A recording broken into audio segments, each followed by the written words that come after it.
Malawina le tatou mafutanga le kafi. Tatou tu le falo alo se. O manjo le saole. Kina fia le mau ko le fia o tia kono. Al falo lama.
Bye.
fiafi.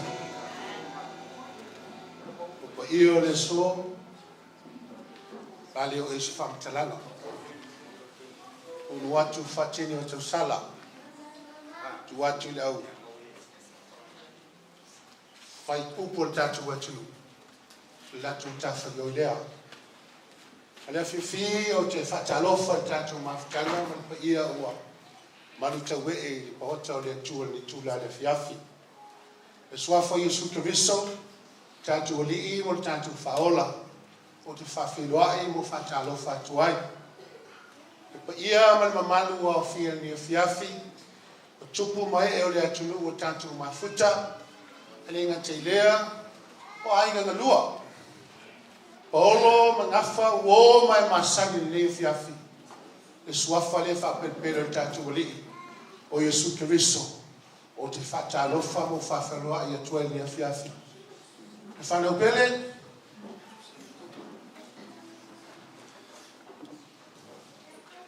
ni Yesu leo te whawhelo i atu tau lina. Tuna, tele, il fine mo ni atu i o tau loto. Al tatu sauninga ni a fiafi. Na amata tatu sauninga, na wale unalo ia le sunga ya tuna, Timothy, o iele la tete ia le family service o tatu tidaya le mau, ale ngata fo leo le fiama tia kono ni fia family le tu ile utapo inga le fia.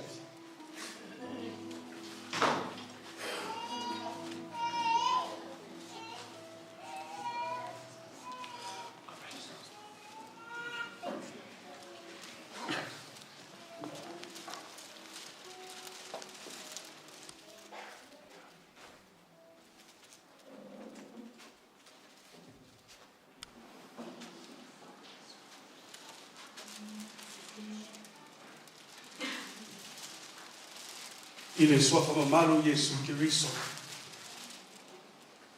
Le tātou alima, le tātou whaola. Whawhenua i atu ai, me whaatalo whai, le tātou ainga. Ainga ngalua. Ia mese foi o nisi o tātou ainga sa whaimalanga mamau mai.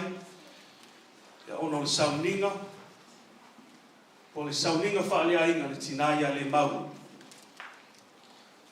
Avea foi le nei avanoi le swafa malu Yesu Kiriso le tātou alii ma le tātou whaola. E whaatalo whaatuai, inisi o tātou ainga, o mai maasani wa le mwhai o na au wai mai nei aso, alo au wai mai la toi lunga le o penga te whailangi, a wale la tau loto fia whaatasi, ma le tina, a mei se foi nei toi aso, la tātou mafutai ma tātou whaamawai e foi, ma le tina pelina ia Lemau.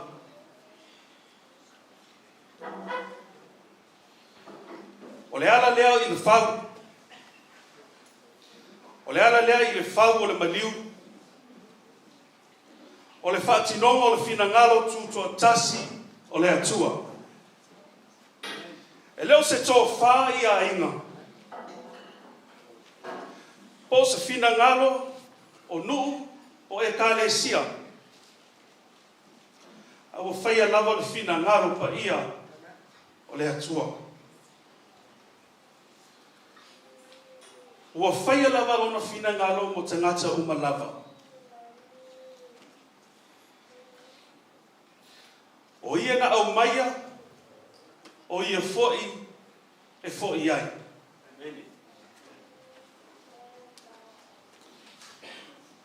A wale mea, e tātou ai ngai, o se pō lava le nei, tātou te o mai ma le anganga fia. Tātou te o mai ma le anganga whawhitai. Tātou te vi i le tātou atua. Ono le ngā luenga o le tina leo o mahea. Lona tino maliu, au se tātou whātou whātu, o tātou momo onga, ia o le tātou wala lava lea i le mālo. O maia tātou aingai, o maia tātou ainga lotu. O le tātou tapua i atu i le atua le nei tu la. A le atatala ina o le tātou sauninga i se tatala. like to invite everyone to bow your heads as I begin our service with a word of prayer. Le tu wairo mātou te māle lani whaafitai loa lofa malawanga le lei mo whaatasia alo whanau nei a fiafi. Ono lo walo au pa ia i le tina. Mātou te leo mai ma se anganga whaanoa noa au le anganga fia fia wa ea a mea le tina. Mo lua mafuta i lau in your heavenly kingdom i lau mā loi le langi ta mā. O le tali tonunga leo lo mātou loto a toa ia ai mai se lava le mātou savalinga wha keresiano o mātou māla malama mātou mauti noa ta mā. Ua uma ti ngāri tina. Ua mawai foi o na ngā luenga i nei lau ele. Ai mātou talo atu i lau anganga pa ia. Tafe lau mana i te tono nei fale. Tafe lau anganga pa ia i te tono nei fale. Ale a mātou whaatino atu le nei sauninga ia mawalunga ai sau vi inga ta mā. Li lingi mai o whamanuianga whapa umai ta mā lau mana ia i mātou. Ia whaau ia i mātou. Ia aware taita ino lau sauninga nei a fiafi. Iala le lau swafu pele Yesu Keriso mātou te talo atu ai. Amen. Amen. Ia, ole a sauni atu le worship team, ia wasi pese mo tātou nei a fiafi. Ia o te walau atu i le awa mai whaaralo te lava tātou lau tutu. I invite everyone to please be upstanding. Our worship team is going to prepare us a song. Stara lo loto nei i tu la le a fiafi. Le tātou moni le anana fi i atua. I ala i pese pesenga. Ia mawanu mai le mi ingo le atua le nei tu la.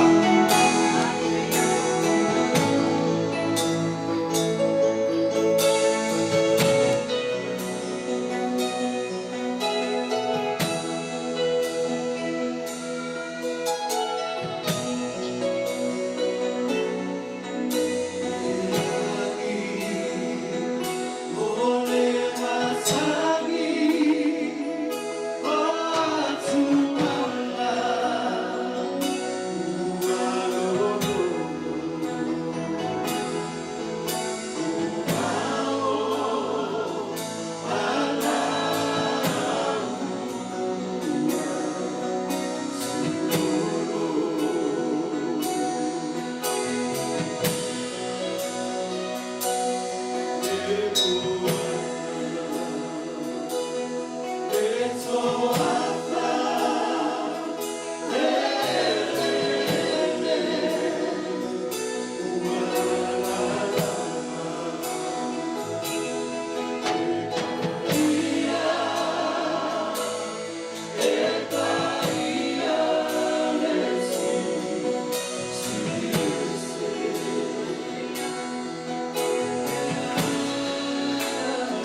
Thank you, Lord. Tatou whamaolalo I numa ne atua I ala le tatalo. Tuina atu le awanoa, le sunga whawhengenga ia Pastor Visita, ia awale taita ina o tatou se tatalo. Lala me lalo whamamole tatou whamatonga ni fiafi. I'd like to invite Pastor Visita to lead us in the word of prayer.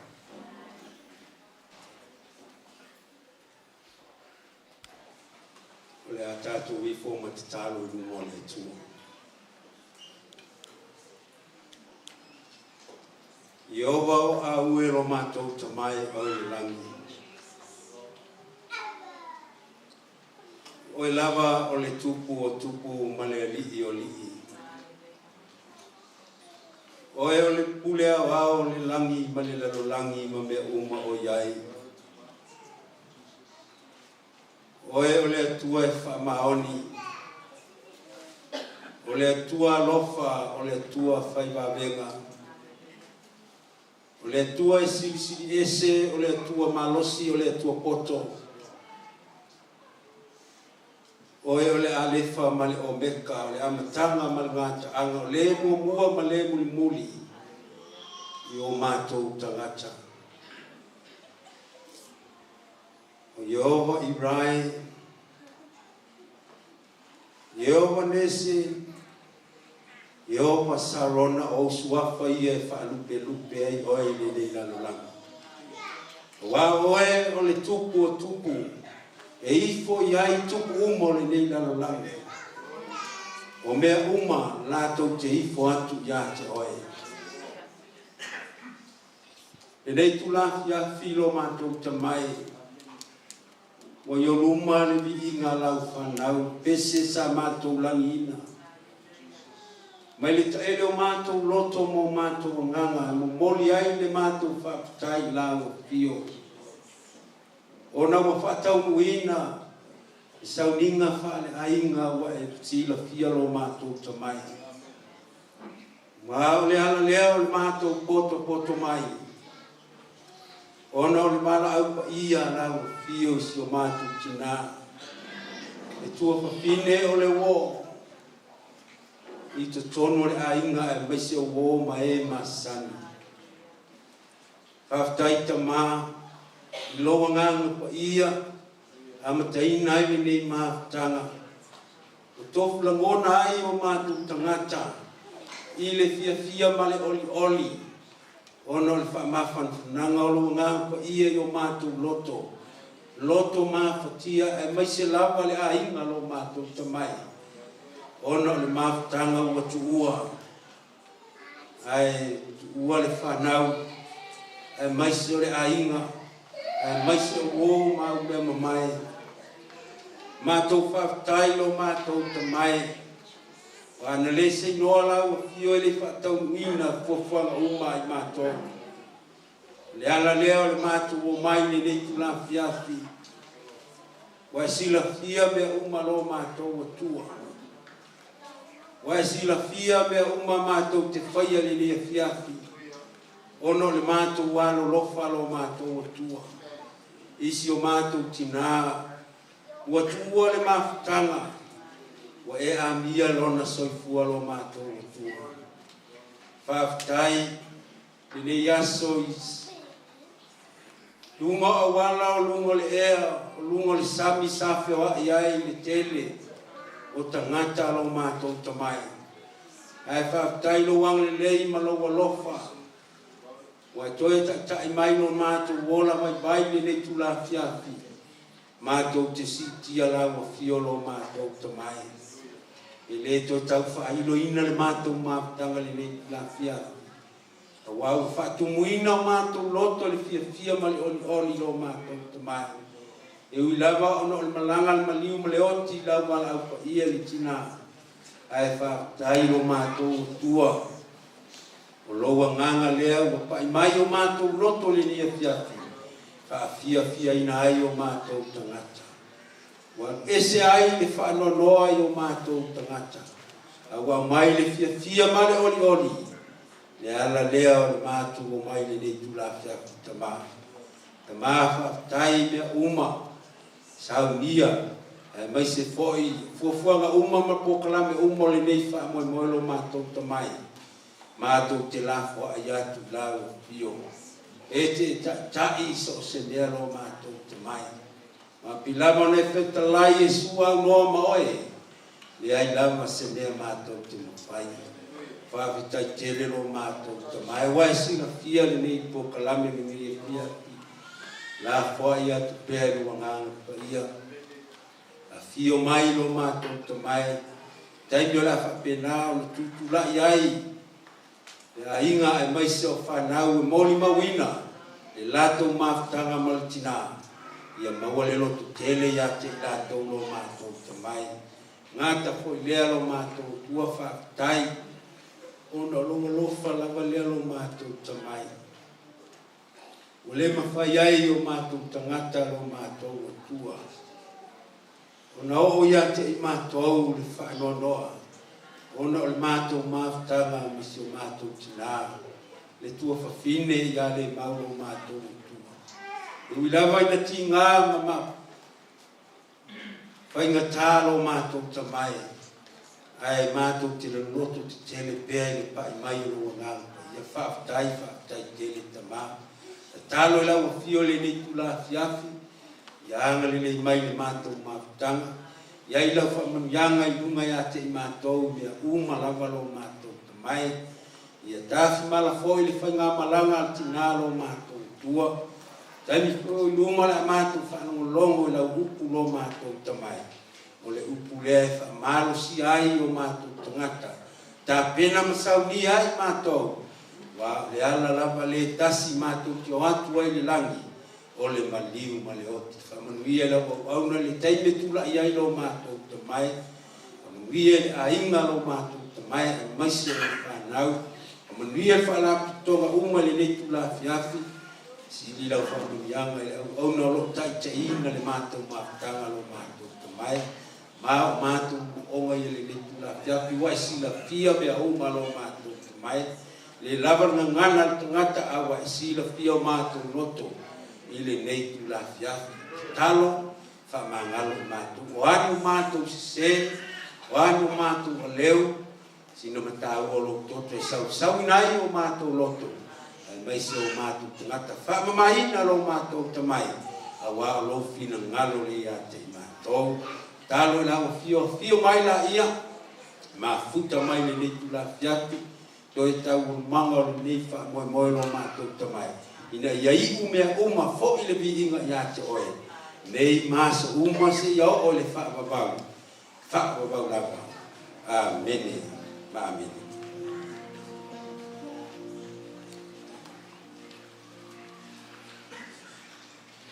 Tātou lau tutu whamarumole. Tātou sumbat pese o saulia. E waishiti.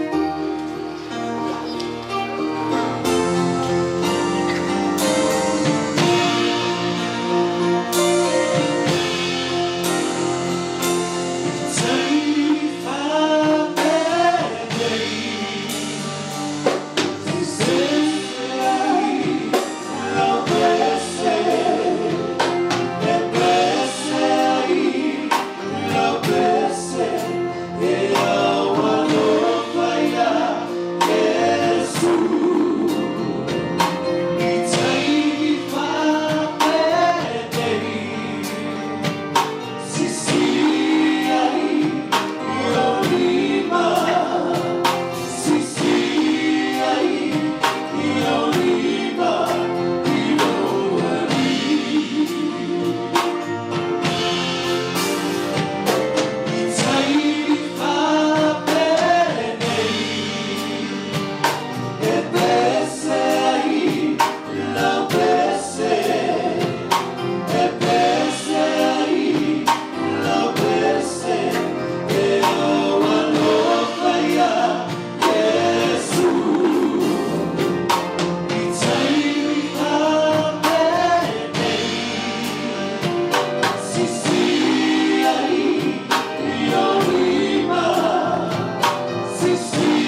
iaro whakakola tātou ainga lotu.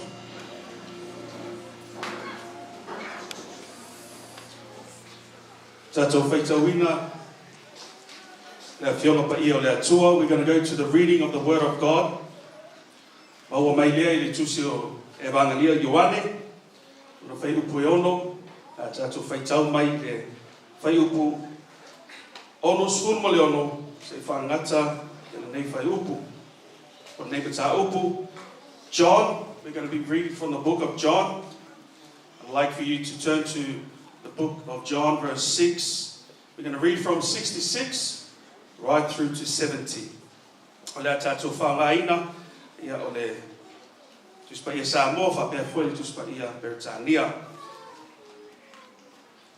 The reading of the Word of God. Because of this, many of Jesus' followers turned back and would not go with him. So he asked the 12 disciples, "And you, would you also like to leave?" Simon Peter answered him, "Lord, to whom will we go? You have the words that give eternal life, and now we believe and know that you are the Holy One who has come from God." Jesus replied, "I chose the 12 of you, didn't I? Yet one of you is a devil." He was talking about Judas, the son of Simon Iscariot. For Judas, even though he was one of the 12 disciples, was going to betray Jesus. Taluwai ua o ese isi ona so'o e toa tele I tua. Ai le I toe whio wai I Latu mai ia. Ona whapea atu lea o Yesu I le toa se fulu ma le toa lua. Pe tau te fia o ese foi. Ona tali mai lea o Simona Peteru ia te ia. Lea li ie. A mato wo. E ia te. O lea mato wo ea ia te ai. O ia te oi upu o le ola e whaavavau. Ua mātou Talatonu, ma ua mātou I loa o oe o le paia o le atua. Ya e whakaro whaku da whionga le ki ngā malo lo manu malo. Ya ka ngane foi le paia o lau whainga ruen kof. O lo kako nguki me whakasi ma se ka blanga so I fua le ainga nei. Le whionga le sea mai ngai Queen Salami. Yoga ya risaki ma fatua. O le anga wasa mai lava. Ya o le alofa, balbale alofa. Le ko finga le. Por kai mua la o afo ya. O mori mau. O leo ke fekala yaku ma usa mo aku. Ele kako ainga a umi o ko. A pupu o ko. Gonu ale unge fore mori mau. Pupu fore. Ala mori mau pe a faswa fa. Aku dia Samoa dia ya uminga wa wale ngofo le ma kalkon se ma o sio ko finga dia o ma fkanga ma ko ainga o awe kai ya e presidente lo ga ko finga dia o le la o ma kwai se le an fare kongo lo sio ma ko ainga wa mo ya fa bo mo inga ne ki mo finga dia o ma le la o ma ko ko fale. Nella foi leo le mai o le sea, ma il farcua. Le mai vi so mai. O me o foi aku. Ka kala la inga ka api. Se I fai ni aso le bariu o ma ko pinge. Io ma ko fo ya. Pe mai o le pio me sea. O le a fai ne ki finga ro e. La o ya ke ma ko ya o le ko kai ale ko fai. Faculea. E fia le ringa ka ska. E fia le ali ka whanua. Ma o ke abaku foi le whambanguia I ake o kou, pe apai ko paria lau. Lau fisua suami, ka kala le kako. A inga, awange ko esa inga. Sua e leo la aire in kia. Ia ma le lua o lau pula o lau. La mori mau. uma o so ma kwai na fa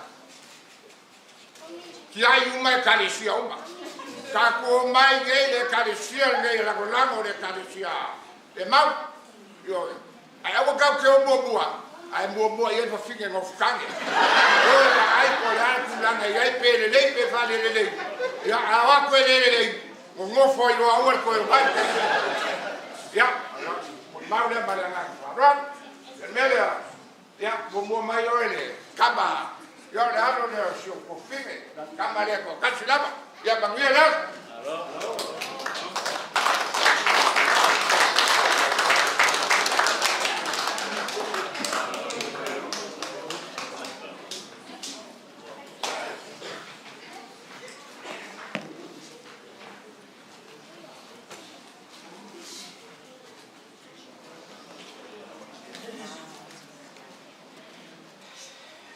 e mua ano whaitaro whaatu I le paia o le au whaingaruenga. Paia o le atua ma le au malau tau whalitua. Whaitaro whaatu I nei iau a ina ua mawhai o na tātou whaatasi I le sauninga whea le whale ainga o la utina. Whatalo whaatu fo'i I le tātou ainga la loto le nei yafi. Good afternoon, families, friends.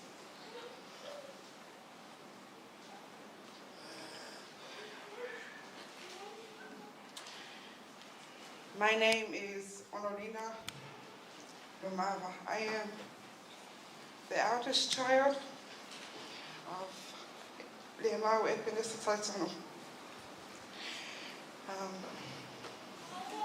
My mother has 2 kids, just myself and my younger brother here. Wow, life growing up with my mum was a tough one. She was a mother that always spoke words to us. She was a mother that always fussied us for things that we didn't do right. But she was always by our side. Everything we went through in life, she was always there. For example, growing up, I had both my parents, my father and my mother. But in July 2011, my father passed away. So then it was just myself, my brother and my mother. At the time I was 19, so at that time I just finished school, so I didn't know how to run a family. But I stood strong and I said to my mom, no worries mom, I've got this. I worked hard for my family. We lived in Brisbane at the time, and in Brisbane it's only my dad's side of the family. They supported us throughout that time that we stayed with them up until 2013. My mum wanted to bring us to her family, her side of the family here in Sydney. So from 2013 we moved over here to Sydney, and we lived with my uncle, my mum's brother, oldest brother. We lived with him for 1 year, and he guided us through in everything that we needed to do to be able to go on our own. In 2014, I met my husband, and we went from having 4 to 3. We went from having 4 people in our family to 3 people to back to 4 when my husband came into our family. 2015 is when we got married. And then we had our beautiful baby girl, Miracle Latu in 2016. My mother with her grandchild was the hardest relationship you could ever break. It was like we couldn't touch this little girl. Every time we go to yell at her, try to fussy her, it was not allowed with this woman. She would always come and try to fight us. That is why it was so hard for our beautiful baby girl to forget her mama and see her like the way she is. But I thank you, Mama, for all that you have done for our family. For 29 years, you raised me. For 29 years, you guided me. I thank you for your love. I thank you for your wisdom. I thank you, Mom, for all that you have done, not only for myself, but for your son and for my family. Thank you very much. So for Yesu, Amen.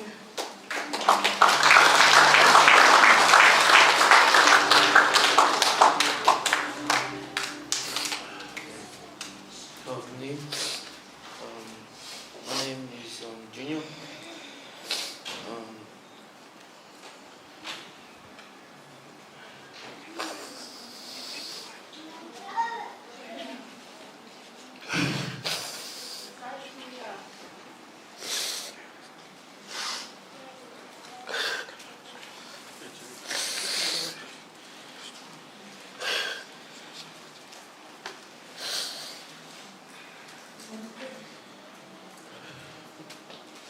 My mum was a sweet,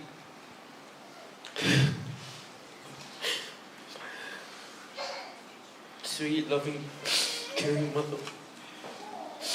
I'm so blessed. I'm so thankful for a mother like her.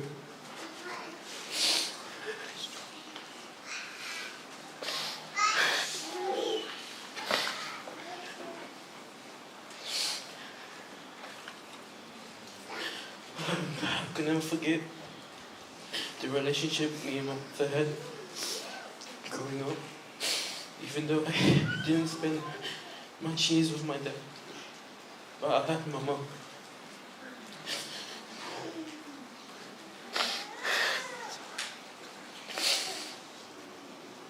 I want to thank you, Mom, for the stuff you've done for me, for the advice. I want to thank you for your guidance. I want to thank you.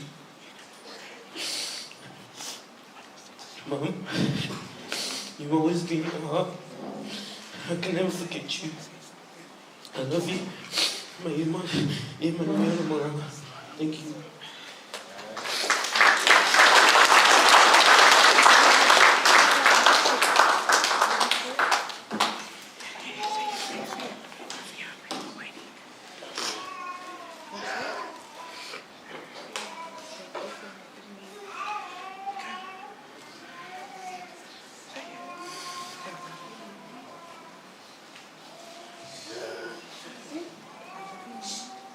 Love you, Mama.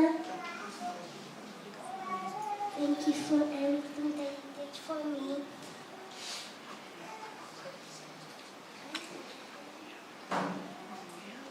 Manuia. Manuia.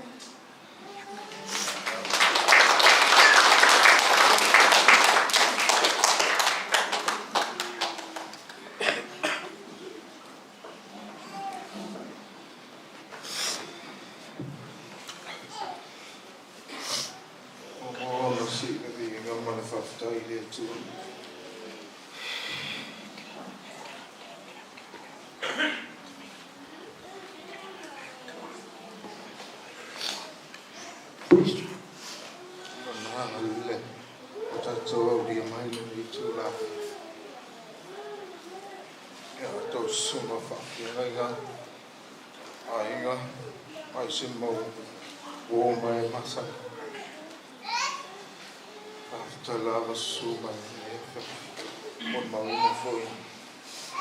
Graças a Tina. Olha, faz sim, tá tirando a coco. Mama ftanga.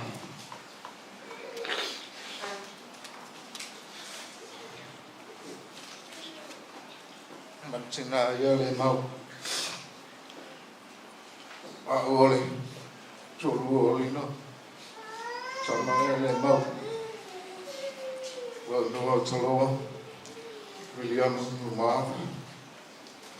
Ala faisina to talang tupo mama parlamentina. Parlamentina. Fastina. Tomu le lofa. To leo time. Matifa misai Malinda. Le lava staso e le sai. Fai mai long tour. Ola me ma misa tasi me la vai me ma o le lava faso la ma misa.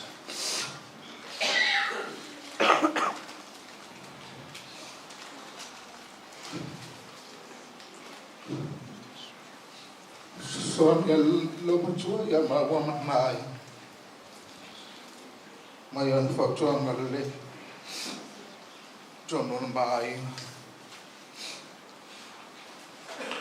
I may say those singles some tama.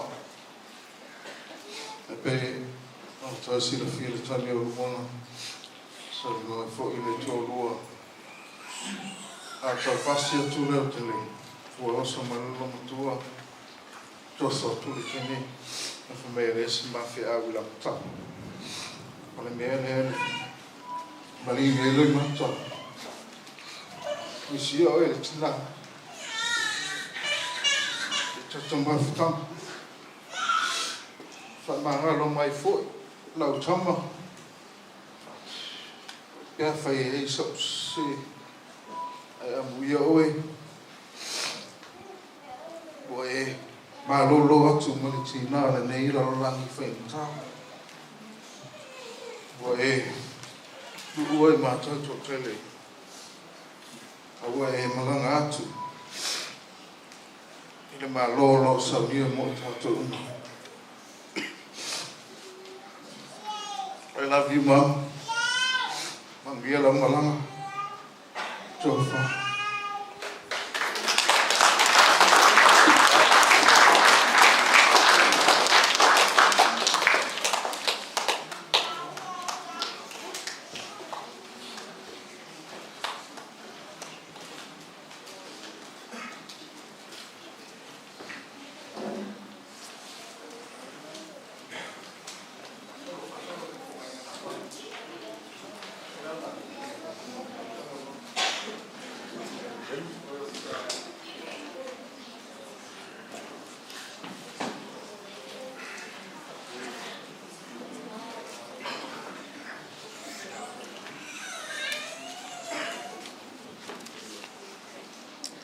Fatalo fatu le paia male mamalu wa fia potpoto nei tu la fiafi. Fatai fo ile sunga ile tai o le sauninga nea fiafia junior ia mo avanoa watu fasalau avanoa ia wa fo la tau fia moli mawina ia to ya so le uso ne ia le mau. Ia apea me stato patina sta simboleli. Le leile atua e taimiuma e le leile atua. Ia tai tonu e ao na motu le pā o sina fia. O aile nei fo ilo matua tu lau lava wa malmalo atu luma nei. Ia o au o le tua fine o pasi na vito lea sa fai poipo atu le usole ia Lemau. Ma te malanga mai lunga i Brisbane. O te Talatonu e fai ngata o na whaangaloina le usonei. Se fai sau tala pupu ili taimi ni mato mafutanga ma le usole ia Lemau. O Lemau na a matal mato mafutanga ma Lemau. Ina ua fai poipo atu so tuangane leo o vito, pasi na vito sau so, Talatonu, mai la fianga leo fasela alfanga. O inae sa wele tuangane lea. Leo nga ai tu wele taine leo Lemau. Ia la fai poipo Lemau ma pasi na ile. Ia yuni le tasi iwa tasi i au kilani New Zealand i le kalesia metutisi le sa au na ia sa inga le o Lemau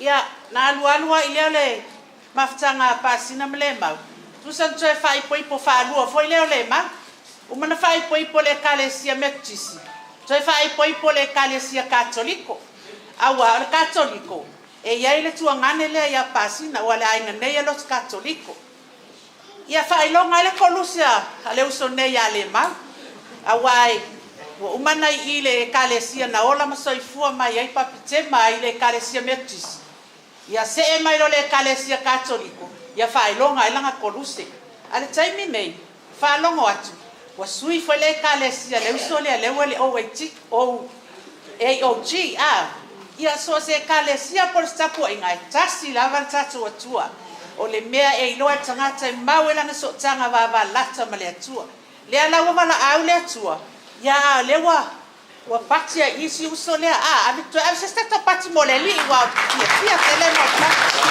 haleluya ya ole macho maftanga male usonei se maftanga mafanfana macha mai lava New Zealand le macho maftanga alwa le macho maftanga o se tinafo e se le osi ainga le tinane ya Lemau a macha mai lava New Zealand le aia se me fale tonu macho no foi e tausi matua o se tangata foi e se le tausi matua male osi ainga a macho ia foi New Zealand atu le mo ma macho ainga New Zealand pe yo ia vala au mai nai macho e Samoa o le si taimi e tali pepelo le tuangane le ia pasina ai fai ai le mause mea awana yo macho e Samoa o i macho te ilo ai e se le tausi matua o le mauto e tausi ainga foi se tina foi e tausi ainga le o le se si tala o la Moimoi o le maftanga foi a pasina Lemau le mala le ia fa na ia lina o nei le taia o taimi nei ia vato ia le o le meli o le tala fia wa le ngata pepelo le tala le ngata e ngofu manganga ia o tato ai wa ngalo ia lina wa anga nei ia taia o ngala ko i nei o mako kala ngoa foi malina ai fa matana me foi lina le story si lontina ai sa tala no ai lontina ia lina o le tele o fatasinga mato yo ni fale tonu wa ele taimi misa misa foi le mini minor major me fa pega ele yo ala o se mecha ngakala o le mini me fa pega foi kali ya o sitina nei po le usone o ano na yesu fa ele pe pero ala utanga o ni na faila kama mini la le pe kai foi le pule ko inga le pe mama ole me no foi po o tau po fe o New Zealand e vi ya tualina mama fa mona te sa le fa la fasila o tama o lo tina lo tama ia o fa ya tu se matuaina i sa tau pe o ole an kurun va inga le ya o nei se fa fitau an wa ia go an matu maftanga New Zealand fa mai le sole ya le mau pasina ia o ma o fia tu o Australia si o tu foi sai ile se si manuia o Australia o fa ya tu ya le mau ia wale le ele tau fia se so le ai lo tu ai o no man meti lo o tu man mia ia wa fa se lu mana e fa na yali o la tala no fa ile o so le ya le mau ia o mai na o sa wea ma o tu no tu o se fo ia pasina ia man fasi o le o le se e su fa ia o wa pe ya wa o le te puru ana i lua mini na pe a fai nei stai ia o mai a pasina ma le mau nei le ile iva van na o mai e nei le tausanga le iva van o mai fa mau tulu ngai prispe na yo matu ai na fa na yo matu ka se ni fo sai ia na o mai e fa mau tu ngai prispe o se ai nga fo e tapu ai tele ma to angale maule mato kalesia wa umalen fa pa ia fa toi fai po fa lua ile maul mato kalesia au tule lo bo no e to fale ya uso was Sa fai ama to ia o New Zealand to kapa ia ma to ho mai nei. Nga due malo si fo ile tina nei to tongo le kalesia. So o se nga due nga la fai e tu malo si lava tina nei ya le ma. I to tono nga due nga fo isa ma to nga due ai New Zealand. Adwa ia mafutanga se mafutanga mafana se mafutanga fo i mau tulo la ainga. A tono ele tau fa ailo le va ainga se ele lei ma mau tu le lo la ainga. A peta ia ne wa anu mafutanga wa moto sian mafutanga le so nei ma tuanga nei malanga malima le oti wa malolo ai le tuanga nei ile aso se funu ma le tolu o Julai. Ile lua fes fu matasi. Tai miliana malolo ai tuanga nei ia ona o mai fo ia tino ia atu ua ina le usone ia le mau mato na mato no fo no fale male mau fatale mau mato no fo no foi pelu ngai oi crispe ia na ola to malina ma junior ia masematina fo ia le mau ia o mato lava sa ave ma so swani ma lo si fo i itina nei wa wale le tuanga ne sa mato mafuta an wa ia fa mai le usone mau nga ma ia lo loto Sei mato wo ia na lo isini me lo ia iso tuanga ni matua ia uso. O wa fainga tau na wa olina. Na ola mai lava lina. Ola ititi mai ia lina lewa luas futas ya tau sanga olina. Fai longa ilunga ngai puspeno na luas futas. Ele yo o mai ia lina e ma futele ai nga so ai na leo tina nei. Le ala leo na au ngani mai ele tina nei e fa mole au mai se io mai nei se fa masani fo ilina ile ai ngo so na ainga wa waleva fo itaini tsa sanga ia o mato mafuta malina fa tule ia le mau le lei ele se me o ia yo lo ia fo ina lo so to jack to te mafuta i mauso ai se fa sinda uta mai tsara pupu ane tu sai fo imale Male mato mafutanga ile tau sanga ile tamina mali wale le tina wao e se le wao lo to mo ma fa le usone au ta uia le usone ya le mau te le ta wa watu wale man te le ta o se fina no fotangi te ta ua lava lo uso e ia foi so usone ya ema o te le ta ua la to ni fina te ta ua o lo uso wa pe ya a wan foi sa inga lo ainga lo to lua ia fa pena foi o te musue e tau o se fine no fotane au te taua lava o lo uso. O whaama o nile o lo fai i lo uso ne ia le mau. Le taimina maliu ele stina o le mau ia fatun. Na malanga i Samoa, malanga umama. Pasina vito i Samoa. Na o le Samoa umale Moimoi o le aso silo matua. So e fo i maina o le lile o pasina. Ai no foi le mau malina i Samoa. Wa nofo ia le mau malina o vile atu le mau. O la me o tua ina no fo i mai. E fa mai tala le mau. Ya le fa tali atu le ina kongi men ma pasese. O fa ya ku oi ka fefe ia la lo ngofo le ia ka mai mini la kama le nga oso komeso i. E ngofo la uso le o tia i o mai ya. Ai wa anu le mau e ngofo tia i oi. E ngofo mo ko hangi le fa mai so uso le. Mau ma ke lo e pio e se fa lai le ile fa ku ya mai io e se fa lai le ile fa a mo e noi fa mai o ke fa lo mo e kala ngoa e ke telefon kala ngoa ke telefon fa ia fa pia kala ngoa ka me telefoni na lo la io se fa lai la pe mai le ai pe o ke la lo ma e o kingo ia o anu no o me fa la o kala isa o le le aso o so le o anu shopping center ka au ma o ka me fa ka o pe ia fa ba ai o pa o fo finga ngalo le ku lo fa ba e o ka maka te ka ia lo ki kilo sa va di sa o mai ala o ka ma lo ko ngande lile ia ma finga lo ko sa u le la u ri ma ia o fa ka fa au ka fa ku lo ka ma sa o le antia o lo ke va ai ku ile pe o le u ri ma mai le ele no ma o sa wa le ku o ki no me o ai o va le o fa ka me ai fo le na fa ka fle inga ia ngango kolkolo tua o fa ya fa mo le o ele ia usa ai wai no mai e pasinga ia no pasinga ia ale wo fa ya fa ile kengi o po o au le ku yo ia le wo sa vale vale ku lo fa O ele fa mai. O le ai o ke le loa. Au ke loa lai loa. Va ku vai. Au ngi e ka kala mai ko e fisikala i lo ku ngangi. O lo ku ngangi fai lo ko rua malanga stingi. Ai fa mon mo le lewo ka mo wono. Yo ia nga lo ku mali ai. O vino ya le mau. Sauria. O fai le so ka mo fa makala ya. O mai eu mai malkei. La son ngofo ngati o e sau. O ko rua ku ia wale ai oi. Ia wan no fai le kala. Ko kongi lo pase se ko kongi nganga pase se. O le mau malina. E fo i mai e ngei. Ia Australia. Ngo fai le uso ngei. Le mau. Awangi e ka unga mai ai a pasi ngo oele la rua mai malkei. E o la so mai o wan wa fa kali oi.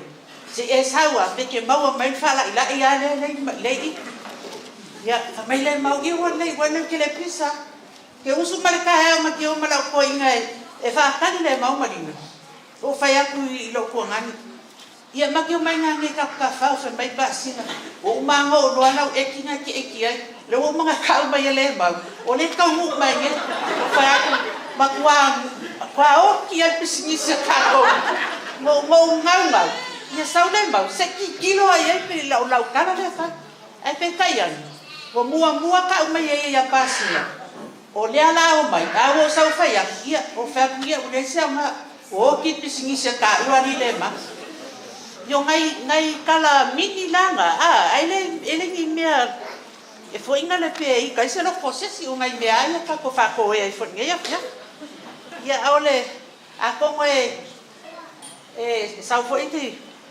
si uso le ya ma ke maka mia nga wa uso le ya ma ia hu fa kasi ma si uso le mai o ke vea ia se sa foi se va kusanga mo ni mapupu e kusa foi la maska nga male uso le mau mangu ia kele lava la malanga ma ko kia lo lofa pe mo oi lo alofa mai mo ni mai alofa ka ko ainga i Brisbane ia mai se foi o Samoa a kongolo mai mo ma si mai foi ia mai se foi ka ko mafkanga lo salio le sa e katalo pa e ngalue ai ia fa fikai lava mo lava ngoa ia mangumia lava ka ko afiatis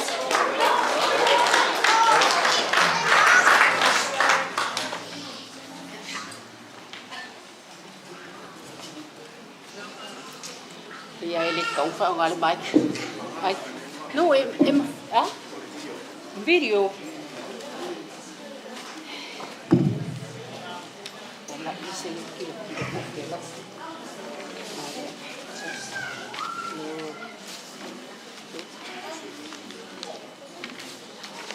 e mua na o whaatala whaatu i le paia ma le mamalu wa o fia i le nei po.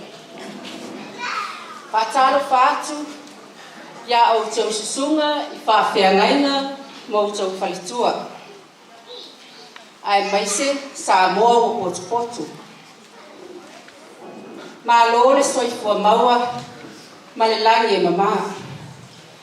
Ma lo le polau. Ma lo le tawatai. Ma lo foi le onusai. A fai wa umi la tātou sauninga i le nei afiafi. Ia stala i le umi. Ona e whainga tātele le mātou mafutanga ma le uso nei. Ma e ao lava o no tau sila fia. Pei ona whailoa e si o uso matua lo unei ngoa wa au o ema tolu ya popo ti avea a le pata a pia Western Samoa na yo matua na o tau sila fia ia o lo mafuta nei ma le tofa ya sola a saua suluape talatonu. O le uso lea o le tofa ya pasina vito talatonu suluape.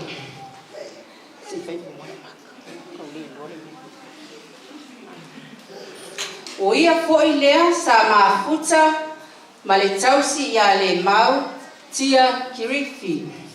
Lona winga e uso matai toa lua. O le ala lea, o lo tula i mai e faisi na Moimoi. Ile maua mafutanga masio uso I totono le ainga. Ole maua mafutanga masio uso. Ose mafutanga mafana teli.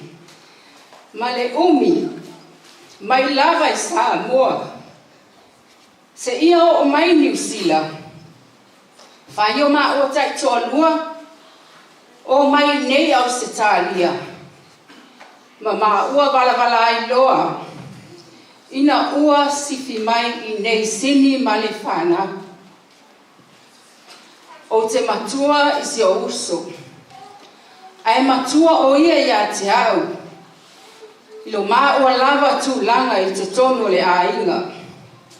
Lo na winga o le mau na mua e te tono le ainga ai o muli atu. O le mau o se tina loto alofa. O se tina loto mawalalo. E anga malu e file mo foi ma o se tina foi e le tautana. E le una vale foi e anga malie e fai tala mali e foi.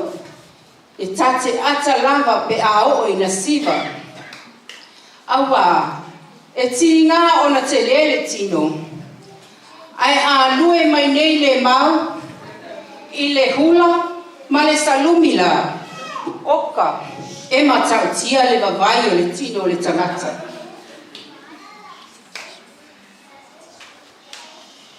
O le isi mea o te fia moli mawina.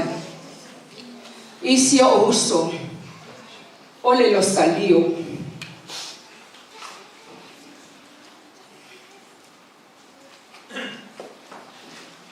Peo na o tausi la fia. O maa ua mate metotisi. Na maa ua o la mai le metotisi se o mātou nu o tia mea. Aina fai loa o mātai toa lua. Sui loa ma I kalesia I le katoliko.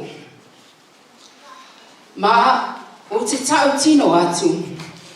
Ele ai se tatalo le kalesia I le iloa I le mau.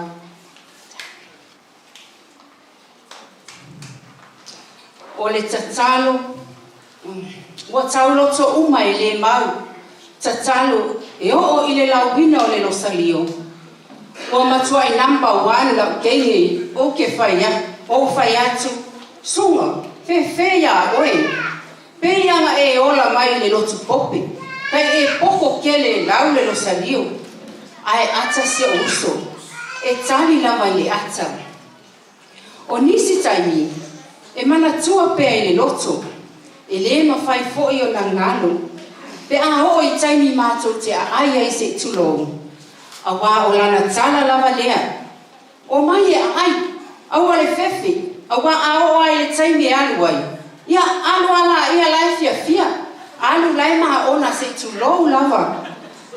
Malana tala lava lea. O tātou. Ale ai foi se mea lolo. Ele ma leia I tausami. Ia mai mana tua pea se uso. Ma ua fai foi ma mea e tala suai. Ma tō e ai le ainga. O le mama futanga ma se uso. E se le mana ia. E mate tala noa lava. Ma ua ma fefa soa ai o mama natu. Iai fo inisi taimi ma te tala noa ai ma o fai atu. Asis. Ma na ia lava le tatou mafutanga ma na ia tātai toa lua. A le lei lava tā ua. E le lei fo I la ua. A le anga fo I tā ua. Ua le anga fo I la ua. Ma tau ai misa ai loa le ainga. Ona o I tā ua. Ai lue mai lo na ulu. Ma fai mai. Sa o le lei. O le isi tu e ese no mafia te le ai. Talu o na mātou mafuta. Ma le uso I te tono le ainga. Se ia o mai le taimi nei, lea o malanga atu. O le lātou whaaloalo ia te maua. Po o le inspecting o maua. Masi o uso, o na mate le I whaalongo lava. o wala au ma ua o ni whawhine se i tulou. Ele ai lava o ta whaalongo. O whaapea mai tua whawhine o sola ma pāsina. Wala au whawhine lai kope le ngai oi. Le ai. E matua le ai lava. E tau lava ma ua o uso. O asis. E mātou te ai whaatasi lava i le taimi e tasi. E o foi toa nai o le aso sā. O le nā lava e alu ai. Ai la ngona lava i o tatino tū langa i mea whapea. Ma le mea e te tau ona whai. Ai peitai. E le o le finangalo le nā o le aina. Ma o te whaakitania i foi le amana ia. Ma le whaalo ngia o i maa ua. Ma si o uso. Awa o i maa ua o ni tangata whai mai. Lea ua malanga si o uso. Ai whaaua o pea la o tō whaaya ia. Whaafitai te le lava. Ua whaate ia lava foi. Ina ua maua le tala. Ua maliu le mau. Awa pe ia ona o whai atu. O le maa mafutanga o se mafutanga ua leva. Mai lava i Samoa e maa whanawhana foi.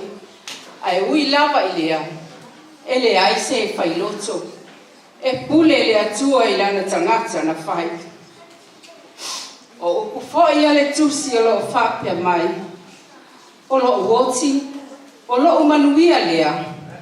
A o lo wola. O lo ia ke visto lea.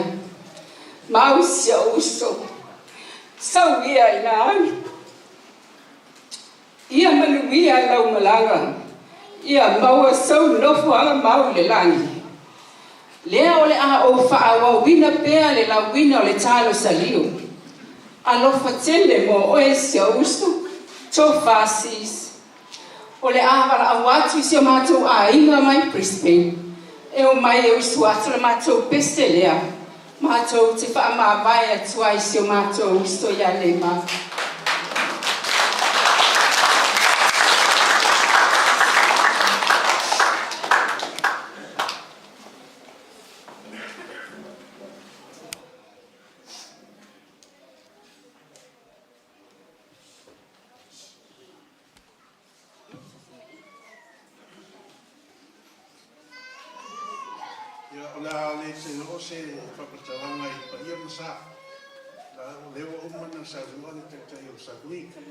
I also for bene, more merely short and sweet. I let off a short and a little bit long. So I'm side my. I'm a mower and what to my young, or what to more here, what to feed it. Oh, I pay Casima after being okay, or mother. I have a pay over Casima after. You almost side my. They don't pay Nicola. Half time up.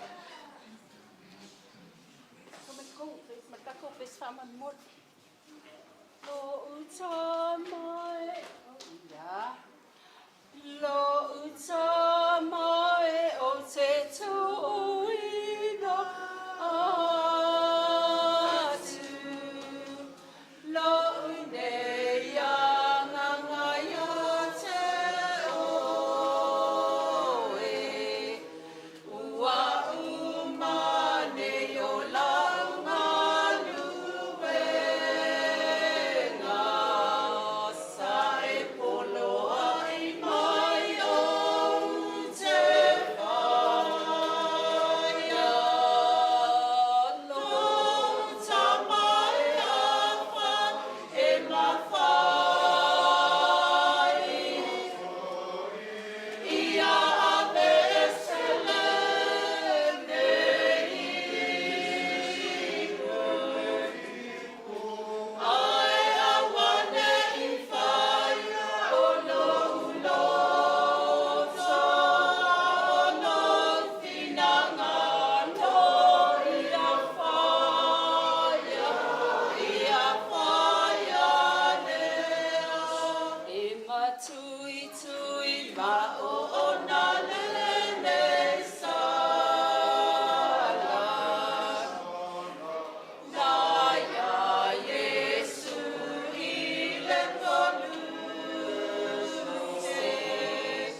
Ia mai ale Moimoi le so ia ona tato matamata na ia le video o tina tau tulu lo tau tino mai foi lona ana lofa I tu sai na mafutanga I tina nei ia la su mai tai le ia lo tina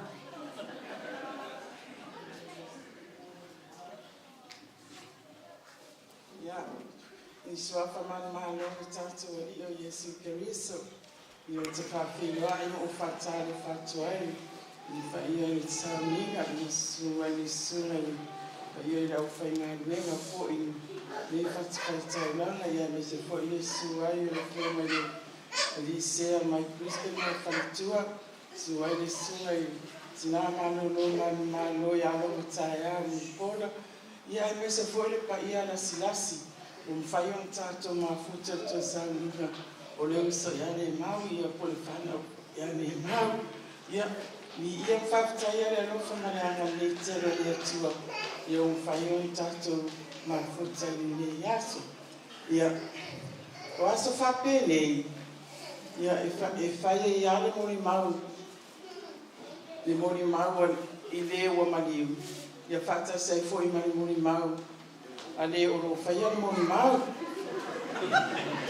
ia o au ia o sailau tia kilifi mai le ala whango la manu ia o whai puipu atu I le tuangane o Lemau ia o sola uso tia kilifi mai tia bea ia o leo o tulai mai e whaisina Moimoi I le mafutanga fo I Lemau o le maenga le o matu ole itulia le soifua po le ora Lemau le taimi sa mafuta I ma le toalua ia o la Moimoi le taimi na sawa I Lemau mai New Zealand se ia o mai fo I ne Australia o Lemau o stasina matama na au mai Samoa fatasi ai me se o tuangane le o siosi o le mawhana o mai ato na au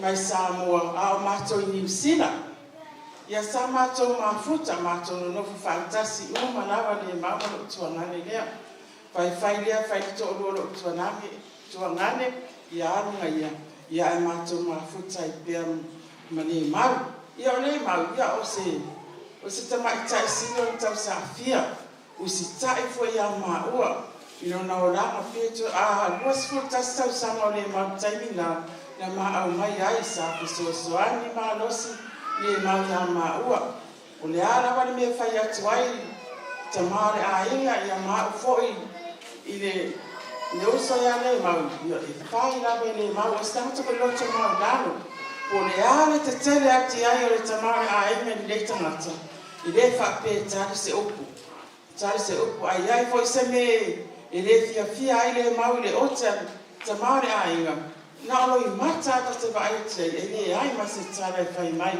o I nao te ilo ai ese Lemau ese le tau sa fia loto mau lalo o ni tangata Lemau o le momo o ngana masai ata o te tau si man whama o ni a Lemau le ia mau so na lumuna I manuia o Lemau fo le stangata manos le stangata manos e tele so mai tu fale o nga ai o no tangata te le na loto usitai walai ona mau whamani ama o Lemau anu wai ia ua whai poi whaturo Lemau I le pe o tu sila fiam whafonga mai Moimoi a inga o le na whai poi whatu e Lemau ia pasina vito Talatonu ia o se momo o nga mo se fianga sili le ia ua whai so na ainga o whai poi po I wa tua tulole Lemau e le whainu na ainga au wa uma na tapena o mata o mata mane ainga ia Lemau au a matero stangata e vai ia o mahalo tulole Lemau walu e whainu na ainga ia o le taimi nei o se mea Fate ia I pia maha o tangata ia fate ia I se maha nato se taimi nei o Lemau o mai Lemau mai Brisbane nei ma futa fo I ma le usole ia Lemau ia o le mea e tasi alualu I mato mafutanga Lemau ma siang tama. Ia o whai mai mari ia se mātou e su e se mātou whare mātou tene lofu ai. Ia alea nganga whai ati ai ia tamari ai. Ia tātou o tātou lotu i mātou lotu. Whai mai Lemau ia se i ai ai o le tāri lawa nā Lemau se i ai ai. Muli ale o whai mai Lemau ia se mātou o isu e se mātou whare. Whai mai sola e whai atu mai o le lotu e whai mai o isu e whare. Ia tu pai au te whapena, se whaile mea e maria e tangata, le mau fo ia le o toi lai titi o matua. Ia nāra ne no ai rofa i role a inga, ia ole mea tai ai, e se le maano rofa, e tausi au mate rofa i wai yeisi, o e se tūlanga wai yeisi teine. Ia mate tausi ai le tua soa o si au whanau, le ale le vini mai le mau, e o tamai te whai, e se le alo rofa i rau whanau, wa e rofa fo i le mau i rau whanau. E whai mai ane e mau i o tamaiti, si au whanau. Ia e pangare a o moto si anu mātou mawhitanga whafose. Mane e mau. Ia, o si a mone mau pōpōne a tau aina ia. Whai tau ane ai i le tō whakufonga. Ia, o le mau aile se tangata ia fo i o si tangata e tau sa pia lawalang o ia fo i si tangata roto alofa. Ia ora ngoli mauri a pōpōne ia so ia mali a tele lawalang malanga ne mau. Ia maua sona fuanga maure lani mātou te alolofa tele mo oe. Ia manulia tele sauni na nei asa whakatai.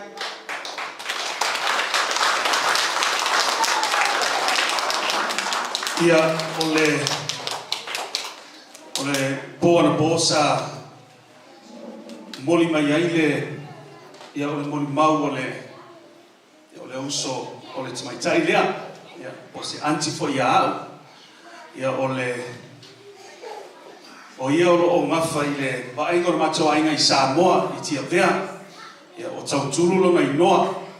Ia alela play mele video. This is a video of our auntie in Samoa. She goes by the name of Tauturu. Tauturu is actually looking after and taking care of our family in Tia Vea. And Tauturu and this lady right here, they are close as ever. And so she was very heartbroken like we all were. We're going to play this video, and this is her way of sharing her love and testimony for her dearly sister. Thank you.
Atas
Whaftai atu I tātou ainga I tia vea.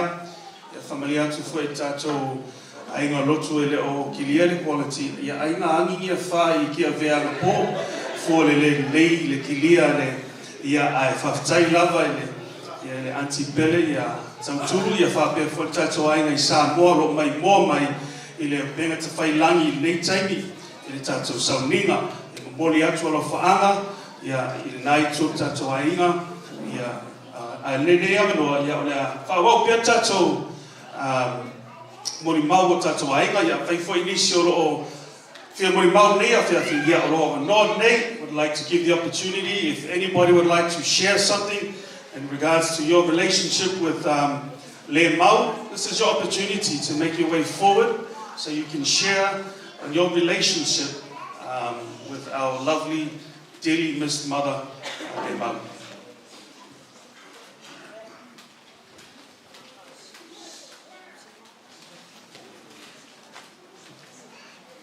Ia, whakatai mo lea wanoa, ula tau sa maanga ne tu la fiafi.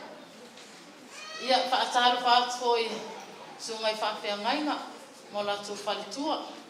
Ai me se foire, sungai sea, ia tina malo lo man malo.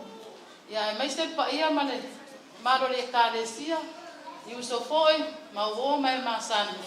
Ia mwhai tātou mafuta nea fiafi, Moimoi le as fia. Eu sou ia Lemau. Ia peo sila fia. Ia le ia whailoa o lo ingoa. O au. O Naomi. O Liola Jeremia. Mai paia. O le tul nei o le ainga. Ma o sola. Ia po le ainga foi o mawai. Sa mawai. Ia ai nei tula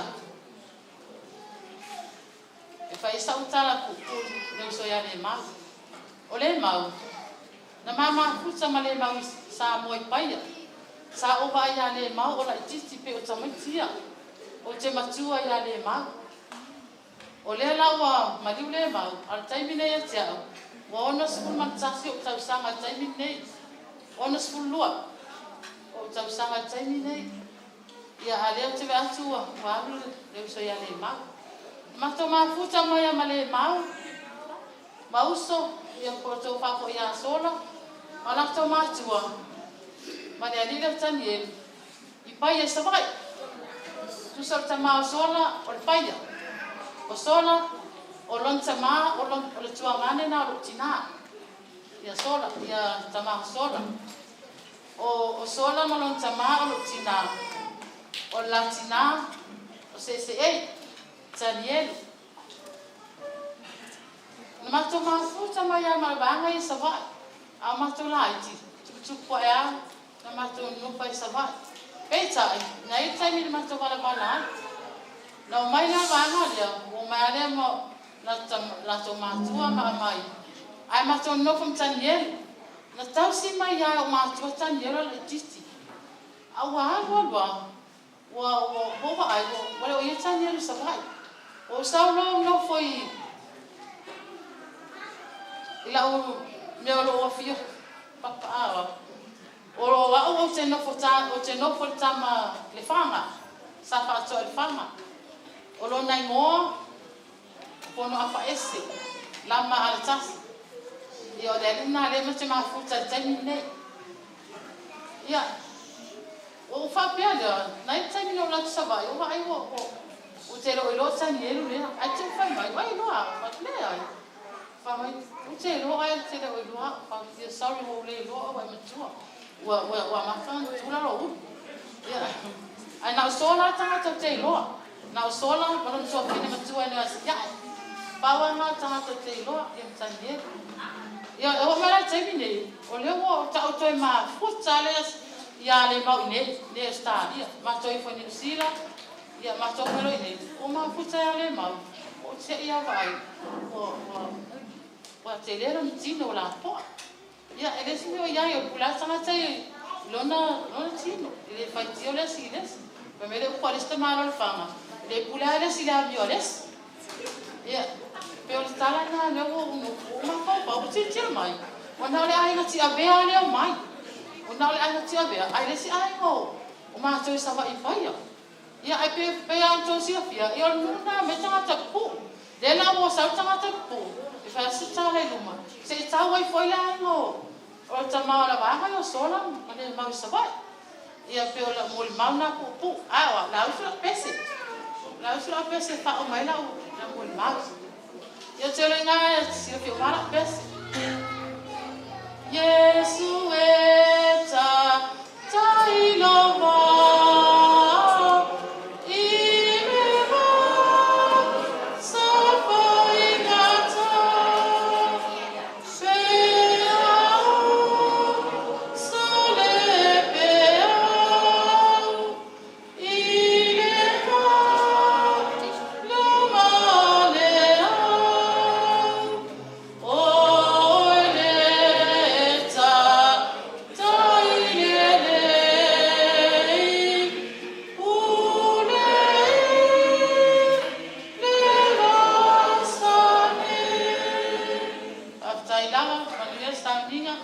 Lemau ia sau ia ina ha ia mo so no kwa ga mau de lang ia awa pa jo nei muliat pa tai mo la ganoa mu ia sa ni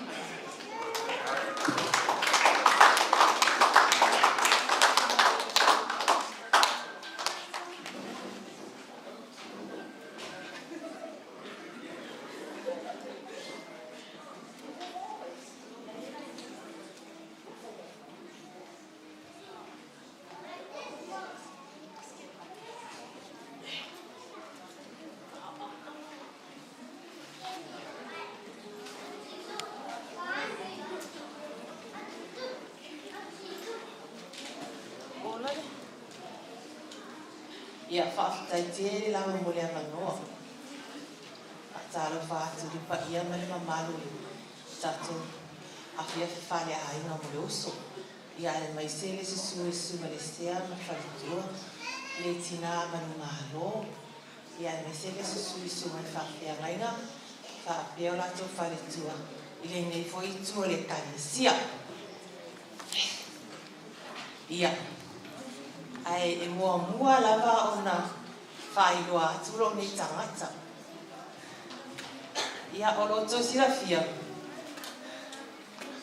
O au, o atua ana, mauai, Iosefa, o lo mama futa, ma le afio mai atu kuola, vaenga mai siumu, saana siumu.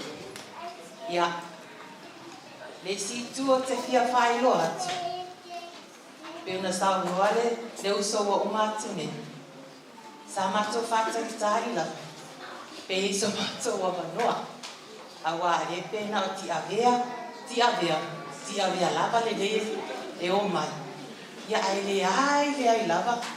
Mato, ai o mato e o me mai. Ile nu o tangata po. Ia o leara, mato uma. E o mai paia. O uso, o se tuangane whasino iai mātou. Molo tau silafia, e tino, toto maa anu i mātou. Ai, e nao, i maa ua ma le uso ia nao mātou ne. Whapea, si o maa uso ia maunga. Molo tau silafia, si o mātou tuangane sa mātou whai me whatas. Sunga ia alofisa silinga o whailangi wholaunga. Witai o nao mātou, o mātou mafuta nei. Nā omi, maunga, mai tuangane ia hauso. Ia olo talangare nao, olo ni tangata. Ia whapea, le tua whawhi, le uso ia le mau. O le mau. O au matua whate ia la, ina ua tau mai ua maliu.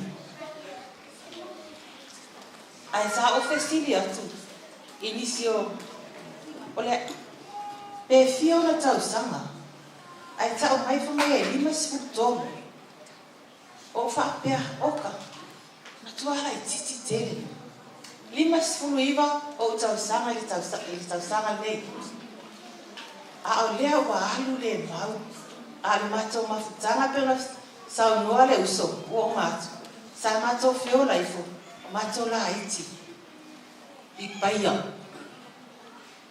O se tangata e ese le au le lei. Lona tupu mai au lai titi.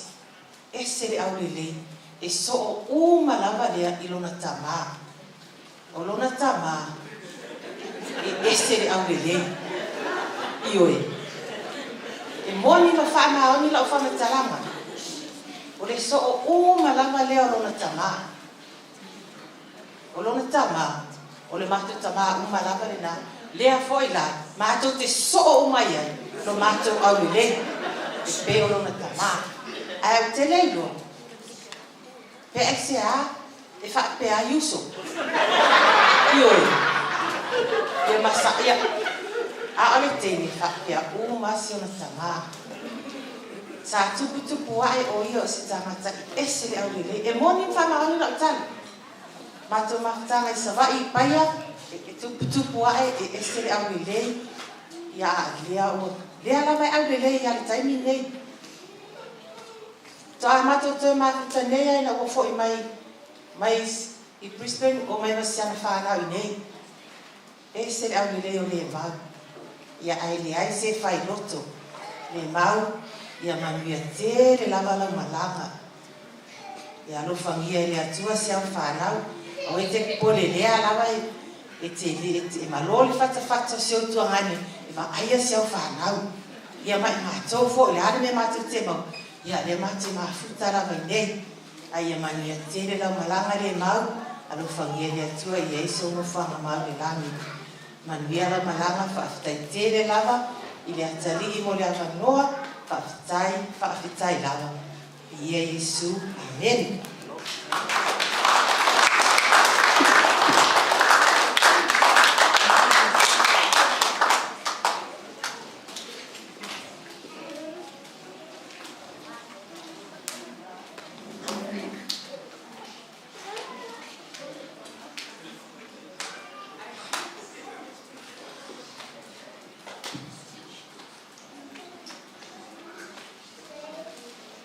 Au tele whaia stala i ngei tūla pia pia. E ala ni mama tanga ma tene lea. E mua ona o pātu lou. E sunga i whapengainga mo rato patua. Ai tainane le sūle pionga sea moron patua. Ia ai tainan poile sūle tina sio mātou tina malolo manu malo. Ia le paia man mamalu o Samoa wa whanga poto le neitu la pia. Wa mori mawina le aso o le to pine fortene le pe o na iai le neitu la pia. Ai taingani foi o so Paolo mo so ngapa o te tau ai i le langi mai Brisbane.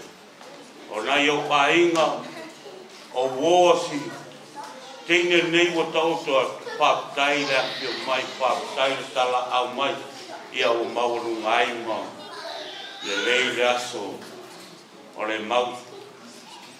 Ai le tuesa utala e la onu o mana tua ale mau al tuspaia. Mai le mau al tuspaia. E sili le aso e te otia. Na ilo le aso e te whanau mai ana. Ona o fesili la ia lea. E whawewhea ona sili le aso o te otia. Ai whawewhea le aso o wora mai.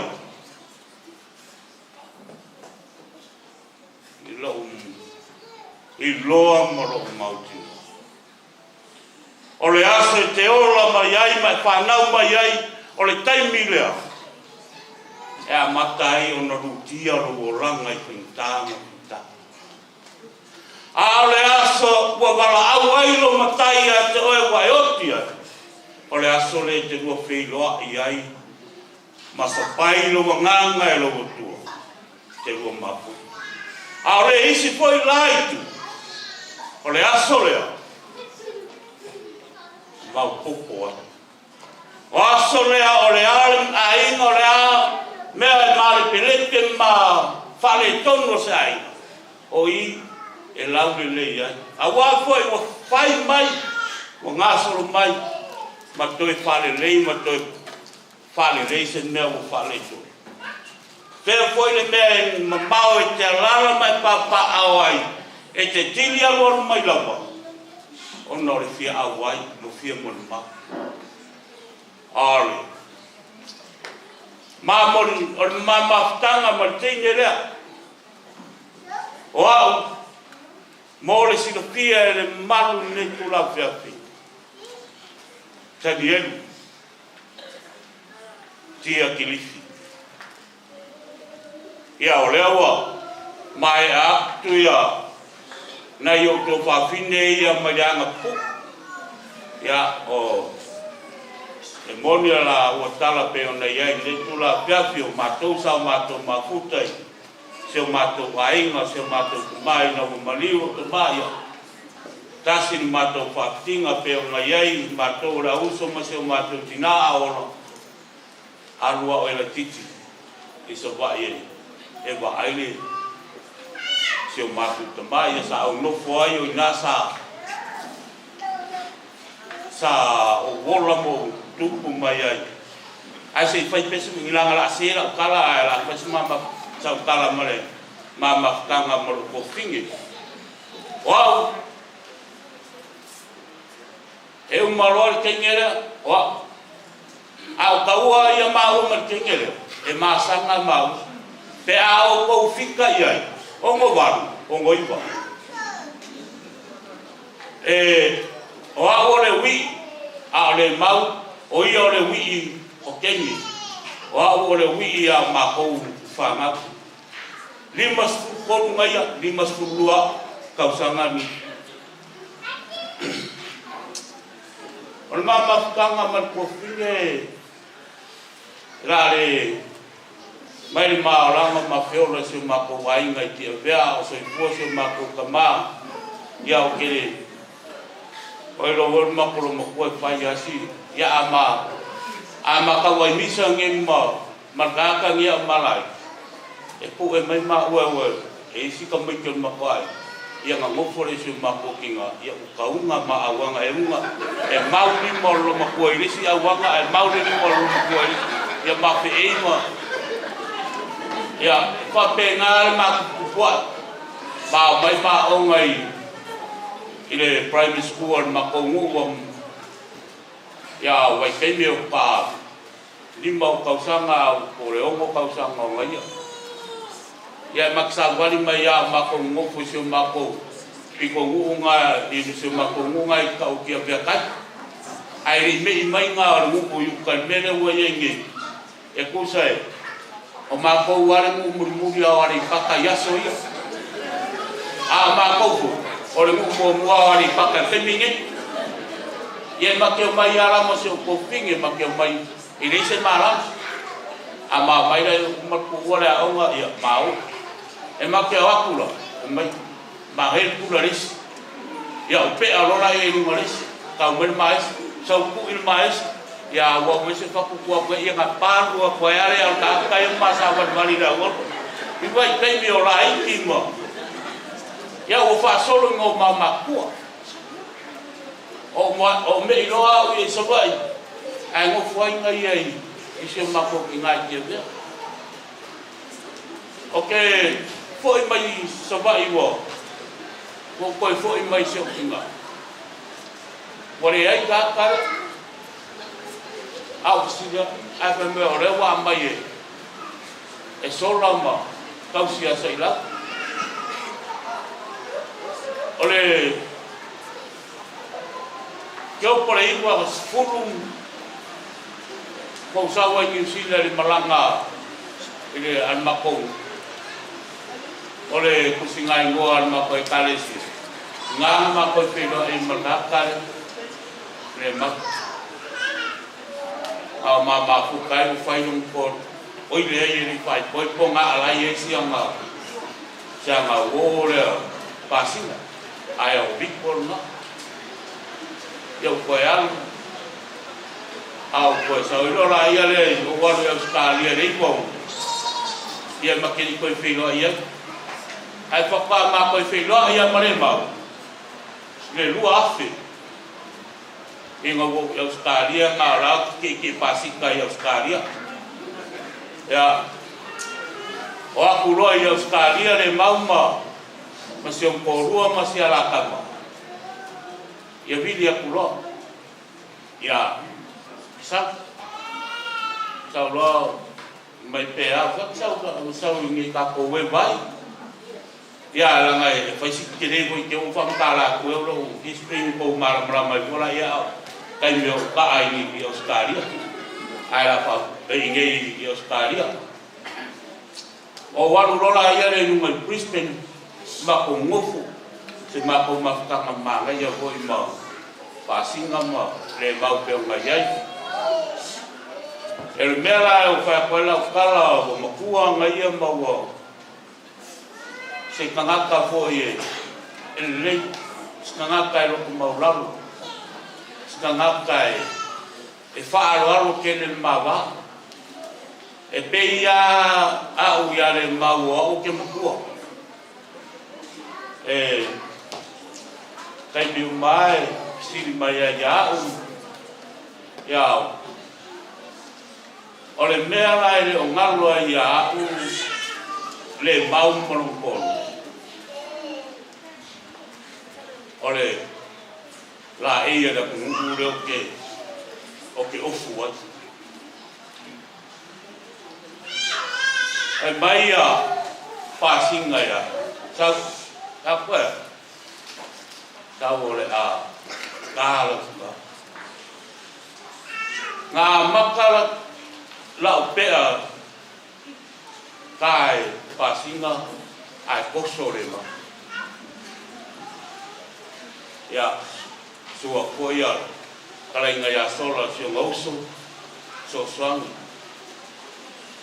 ole manga wa ya pasinga e kosoro ko finge masolo ai karo ko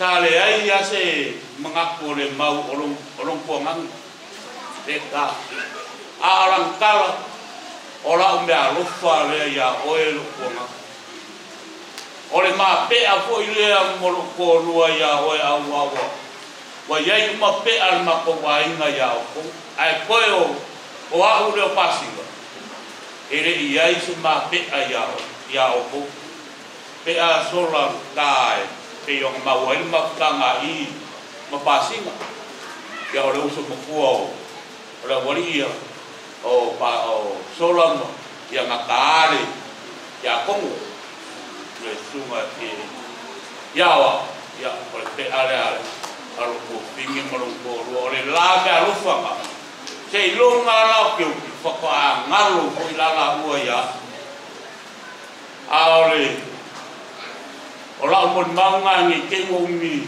ya wa lo fa ko wa le wa asko ko bela ko palai pa ia o ta ko ma tanga ni pula piati ia o kan kong koi mau le mo fai o mo fa ma ngoi oio le sine ile fai nga ngalo ya o ma ko te ko ko le ole lai sa mo e ko ki ngalo nga wo ngi sila ingei ia le ba e pe ora fai news le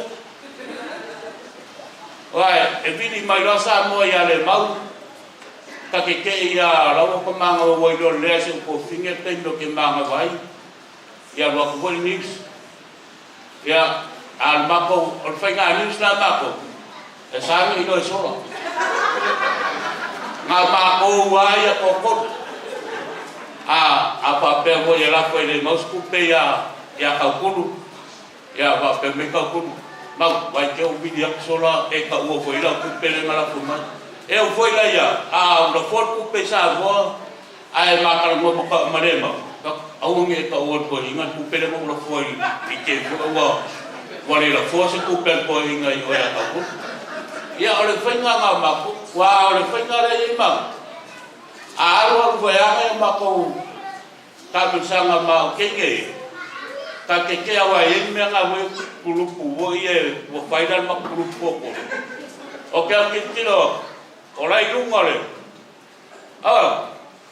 la o kala ngo ya kunga mai lo va wo ni mo wo to kama ka ko e mai de o le ma ke ni bo le ri le o stari ka ko ya kai ala o alma ko ma tanga mo ku va vinge esse il ma konfa o ma kwa wa me o le sina mera au fa ko ai e ke ya fo o i se ko mai se o le la va ma o la ko fa me le ri o le amu sale mi fo i le ko me ta mo sai fo ye wa ka e fai no o le ri le amu sale va se ha lui o le so be e le ta ka le alu le wai o te le ka mi ama ka mo mo ka ka so lai e o ke ni a fo ke fo ya na pi ni o ama wa ma ko ni o le al te le ko ko inga e le ai si pa pe ka di ba se ka e o si ki a ko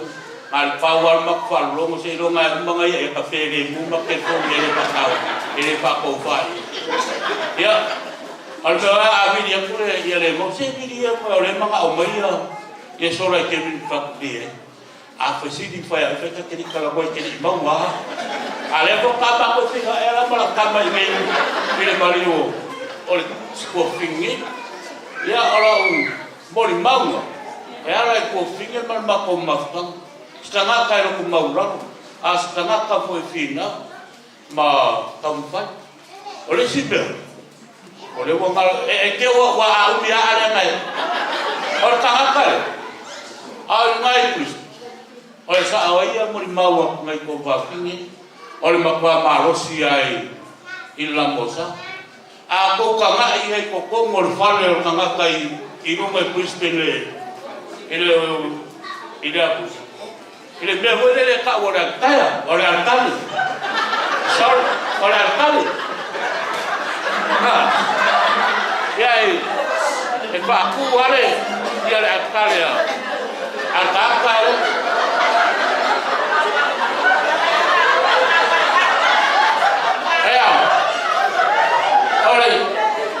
ole pelai ole makwa malosia esa oia yema ole nganga fa ala kinga ole ala ko nganga au sa fa ile pa e ko ya wa ora sa fa ia Al pela le ka o tifa kulora ka o nga wele mo ka.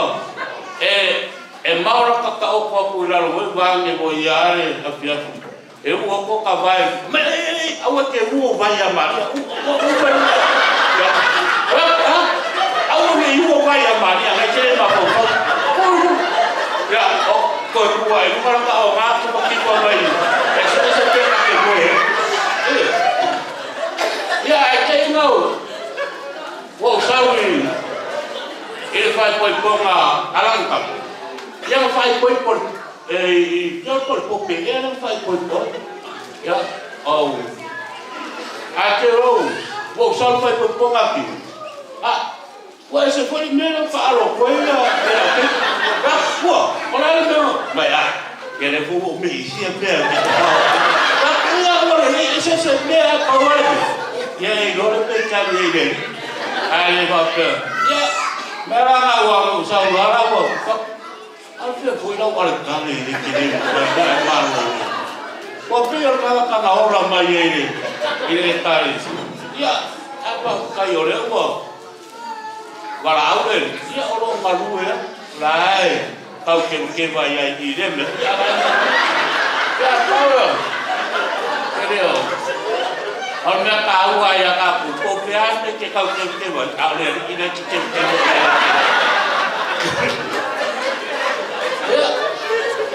Oh sahu, bukan babu pura, bukan pura biagu. Ya, bau, ya bangkuir melaka, kemudian yang tua, ya, bawa sebuah kau lagi, ya pakai mai. Rote le kangapa, wale koke, Lima kau keluar, ya, sampai jadi ni efek, ya.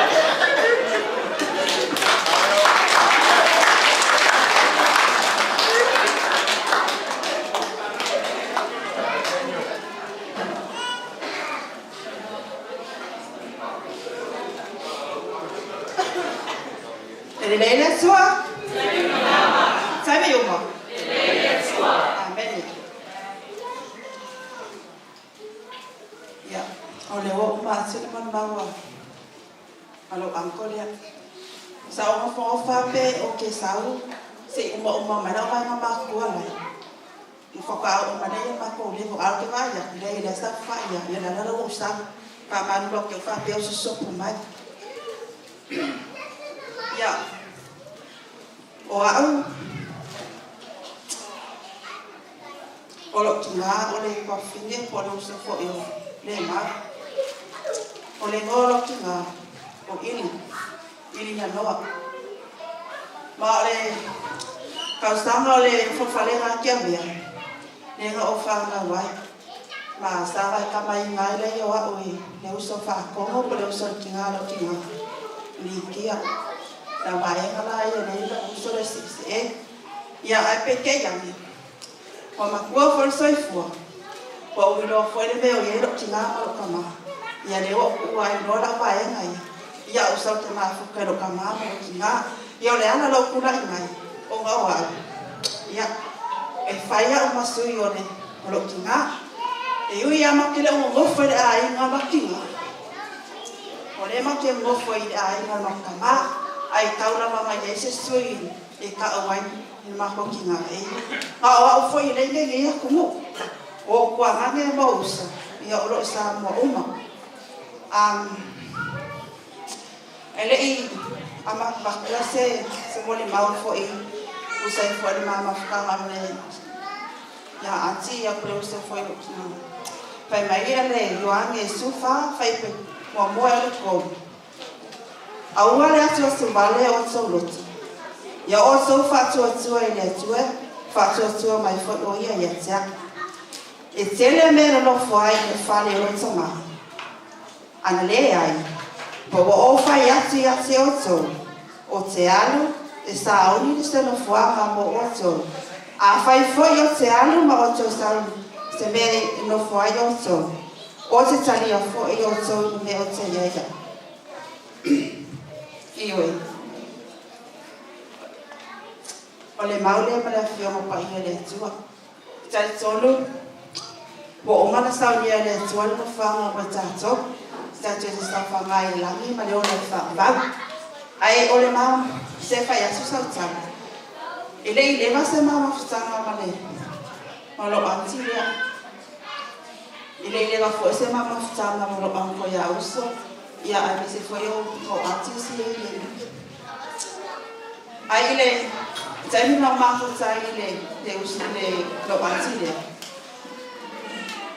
I le taimi o le whai poi ponga la mtama, ia por taimi foi le whatu a mo me me mai Brisbane. Ina ua ma o wheloa i ati lo ati. Sa tani fia mai a ke so o e lo ki ngā, ka ia la mai amile ia lo ki ngā ia o uma. Ia, o e kami whapenge i foi. Ka ko kele ka ko moli mau i kuri le. Ai ka ko kele nga moli mau i kuri whare le. Ia e lo so i fuana atua. E ila mea maa lea kukulo amti lea. Sa moko whaakasi malunga para. Inga umara whaile ka koe ponga le maita ilo luna. Sa wofano Latu i Samar. Ya, kene ala ngai e pe o ke close taku i lo anti lea. Mai lo anko. I moi ai, ya. E pe nga sawa whelo anko la i tuki lea nga makli. E kene ala mako whai moa mako anko la whamaia lo anti. Nai ami oe wa ai e whawau. Wai whawau. Mai ia lo anko la i ofa. Ia la fui lo anko lo para. Ya. E la kai me whakale maamafukama. E ai la se me pere whiwhia i mai whaero ni. Ma vili mai la i la ia. Ya. Whapenga la le ngam whai. Ai a vili mai la no antia ke au pe wale la vaste pe ya la e yaka i wale la vaste whakasoa. Ma vili mai la le kia. Ya ko malai ape was fukala ala tom fai kali de bela mal au mai so ai aval au so malalo anti ala i mal mako ai ya fai mai fai mal mako ai no lo anti ai bili mai ka yo ka lo nga ke le fon fa i lo anti ala bili mai ai ya se mai ka o po mai ka mai ai le lo na ka bili mai so anti na fia mo se ko inga o alu la ma fuka mai le bania ile lo pa la be ka ese la na ua malong para. Ke lo fa mai kia. Sau, e ile belo ki fika la hoa kwai. Ea. Sau se e mo ni ama koi kai o ke promata. E la kwai i Samuel. Ali o ke promata fa ya fu. Anti, ele se o la sengi. Nga lo ko lu ala ile la sengi. E o la kama le se la sengi. Fai mai lo le kala lo anti. E o wange lo fa wa. Ai o mai. O mai e ko mori ba ko malo fa ma mai ka ile kai o ke promata o fa ya ko la ile ia fa kaila so wala kwala ia de sira la sa fa mai o lo ko ka ese sa ia sa se ka ko we mo mori lo sistania ala fa me o nge do fa ra me de ko ki fa ya mo la ke no na ba o ma ko ma ko la ma o mo ri o ela o lo es ko e mo uso ile lo ka kasi ko ino uso na le bere nga o kai o le ma a o ma o ma o lo an ko la nga ba o mo boli kai o ma kala ni fa ma ya ba o a wala ba nge pisa se o do ya us vai o ke ye foi o do ya anti ya na ngala ke lo a fa ma ya e lo le ya lo anti ya pa wala me o ke pi ke lo anti kai mi ya o ke la ko fa mai fa ya bi o và ấy đây quê gì vậy ai không kể gì phải vậy vì por allá leo ở quê gì ai ăn luôn quê vậy ăn luôn ya xin vào yo ok ngài bảo là nó có yo ok sẽ yo sẽ xong mà đấy cái pis ngào ông mà pha á ai online phải đây pha ở đâu cái đó nga o ya ne ho la o ya la kule as fa no kantor no a ko le mo o ke mo se post no ngale e fe na kaya ya lo ki lo ko yo mo kai mi o ke le lo ba so sta ko o ka mo e vini le ke fone nga o ya ku mai yo mai na ba mai Peo for ese pamania. Ngal pauale kere lopo polo kingapo. Ngal pauale kama ke kuma yo. Pele lo focus yo kinki. Ngal pauale ke fomi le puri sayo kia o kamobi. E vini America fomi. Ai fili ke fomi le kadia mama yo disconnect. O kara vini mai kailo fi. Sau ie sau i kai ba i lo fanu ma sau ka ai e lo fili pe la spano che non fa mai fili che poi e lo se cala ua solo ben ma pa la la fa no che ne ku ya ai le lo fa no mai le me ku pri fa lo tiki ya ai che lo per le na le po solo anzi si salila time den kako mafukai afakai kene amo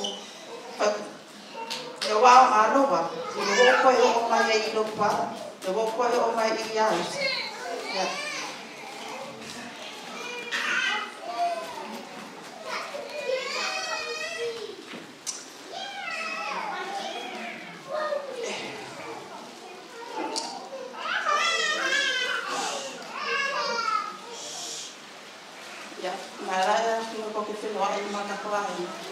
Yeah, kiss for my mom, for me. Thank you.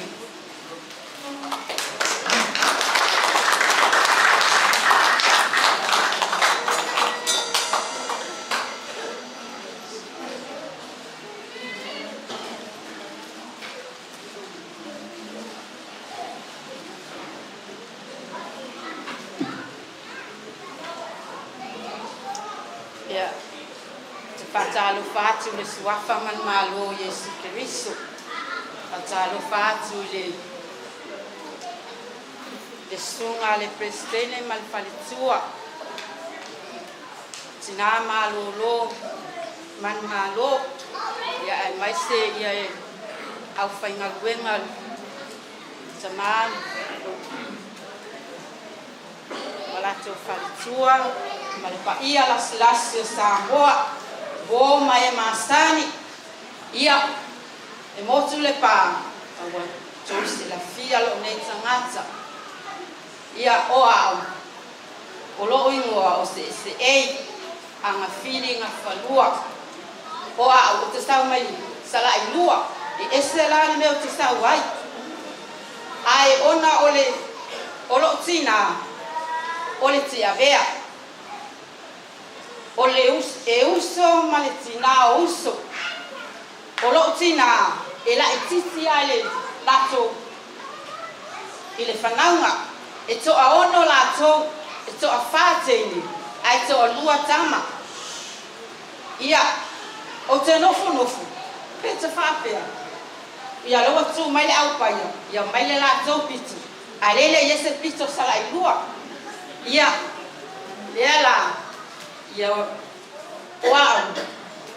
wola mai ai sala i lua ai ele ma fai ona baile e lo tina ia mai se foi se o tama o ala va me fai tupu iti avea e mua la ua e taula mua la ua iti avea e osi le matu ainga iti avea ia o te tupu ai foi o leo te mama ai atu e anga lava si o tina i o isiona i ti avea ia penfo ia una oa fo ia lea o te loto i ti avea e foi o te luti mea i ti avea mato bainga lea ia ai o le mato maftanga ma le mau ele i umise mato maftanga me le mau langa loa sa ola mai i sala i lua ia ai pe ia le mato fitau i ma mato biti foi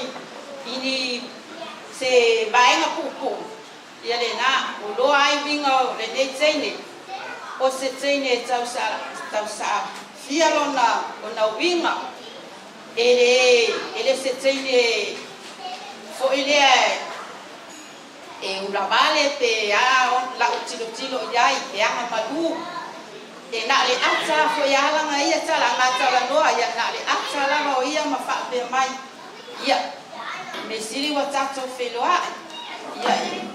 O le tua lava lo saunia awala mo lang whanau tātou te wheloa iai. Ia, Lemau.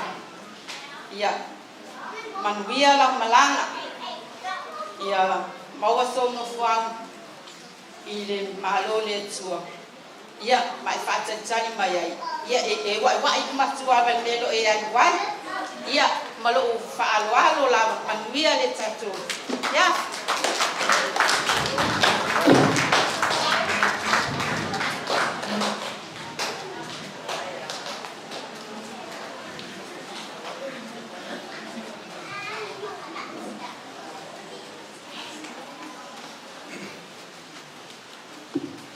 Ia, sai te mo le aponoa, ia le swafa man malo Iesu Keriso, o te whātalofa atu, ma whāwhaino ai atu i le au whainganuenga pa ia le tua, tō kali tua.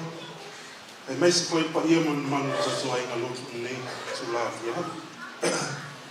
Ia, e le whainga ngā soa moni mau, e tau ana whainau atu, e nei taunata, o lotu atu nei. Ia, o la ingoa, o Taniela, Tia Kilifi, le lua.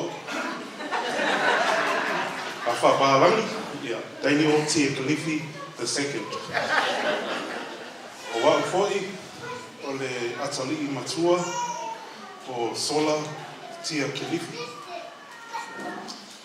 Ia, le ala o tula in le nei tula le ahi. Ia, e fia whai po isau moli mau, o alma mawhtanga ma stina, o se anti foi, o le mau. Pei na tau sila fia. Ia, e tau tolu whanau a le mau, o i tau lua, o Lina, ma Junior. Alo, mama whtanga malao auntie nei. Oka hia se tina alofa. Auntie alofa. Whawasenga le lau maftanga ma le auntie. Ma le maftanga o le maumana na whanau. Peia o te nofo i ona tonu o le maftanga a le maumana na whanau. O le winga alo tawa. A whakakau ngi le McDonald a Lino. Ma le McDonald a Junior. E whakakau fwoi mana.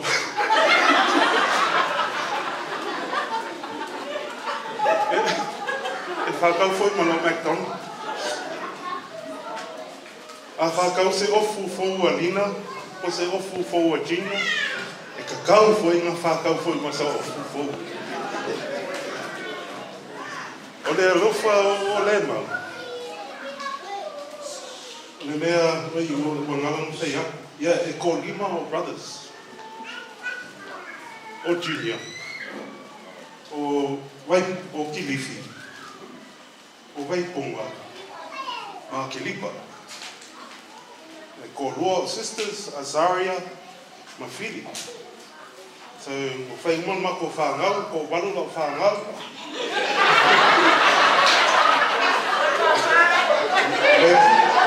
E kausa iri anu mela a plamo na mola. Ai, masalo ia e o mai re o vai ia e whaina kumo di mamba ka o akumu mela la whakawha. Ar ki ngā Lemau, se antifo, o se tina lofa, se tina angamalu, o se tina whamaoni, o se tina saafia, o se tina whai aurele. Lemau, wahalo wale nei vai aso, o bisi, mātou bisi whainga o te au, le ala I alofa o tangata o atu ia Lemau mātou whami. Mau whawharu ngā me ngā tahua lole ma liu ma le oti na tangata. O le whanau noa ane mea mau. Ai, le mea o te whawhatai ane li. Wa alo le nei vai aso, o le vai aso on tua. Te I mei masesi na tangi. Mei masesi na tangi ki te mina wala au ele tua I a Lemau. O le maudima mani oti. O se mea rejoicing. Ole tala hoi na le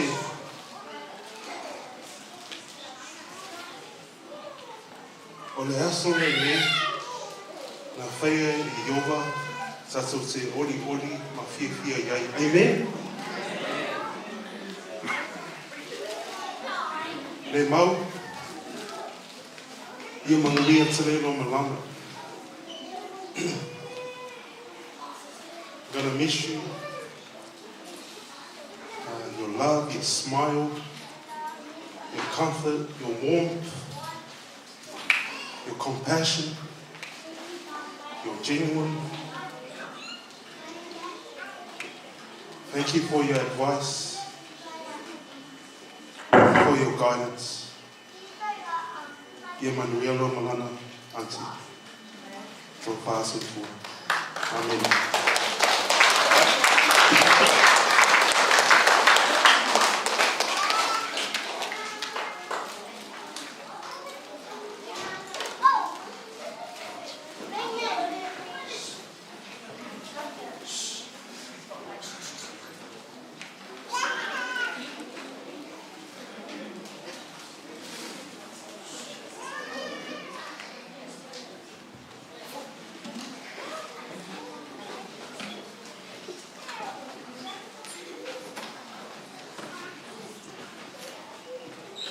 God is good.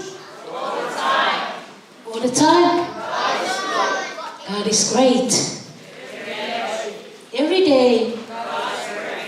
Amen. Hallelujah. Yeah. Tatuni me fiafi. Mombona ufatarofa. Isu sunga fafengainga. Wala tu fatua. Pa iyo ainga na lua. Leo fio puto nei fiafi e moli movina le sofia fio tinaya ne ma ya lo tula nei fiafi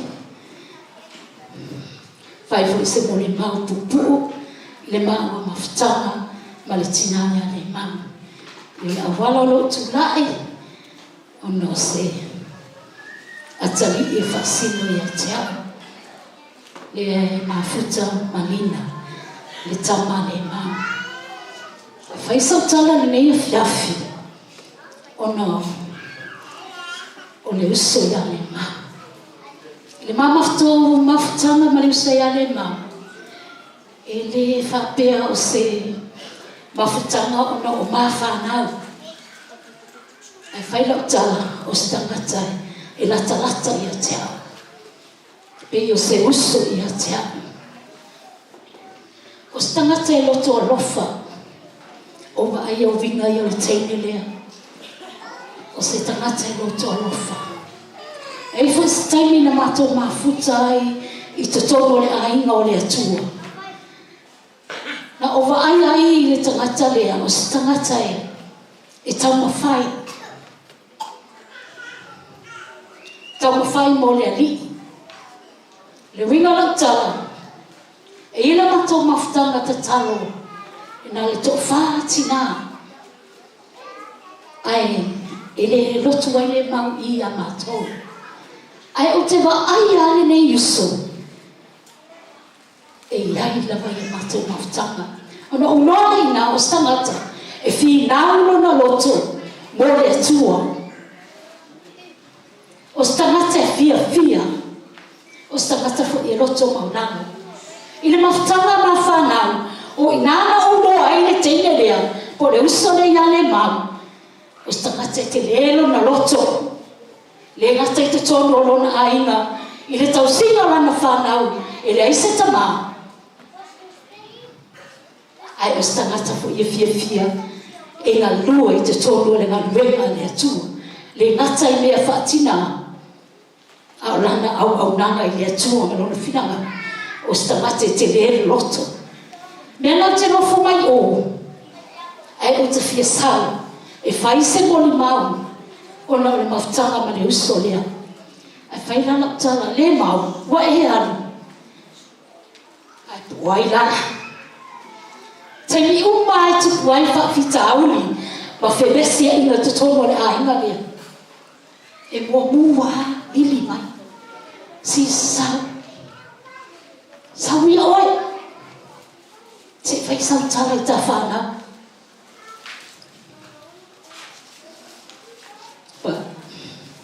Le ana wasura ai tano fai.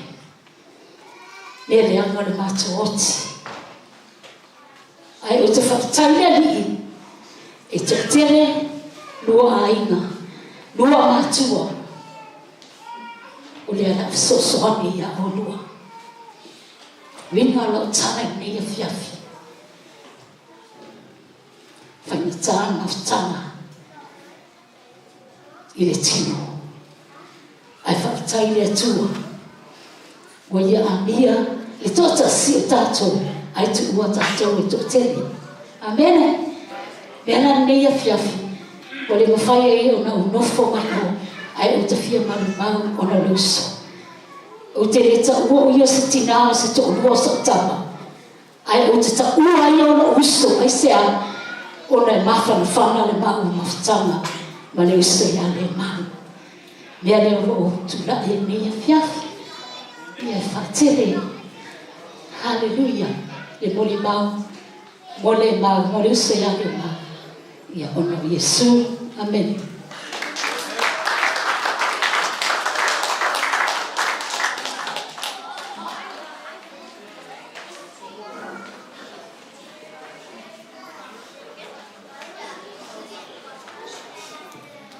Ia, o te manato leo ona whawhiro i le whata ni tū ni lapi la whio ni so mai te ngā manato whire tū ai mai se o haina lua o mai masani o le tulanga o le tātou whiawhiri nei e toe lua ni a tātou mōre mau o tātou ainga ka le sia e toe lua ni a tātou mōre mau whamangole na ngau turi tātou teini o na hamae alo leo le tātou mōre mau Kaisi mole mau mole tina lea, ya le mau.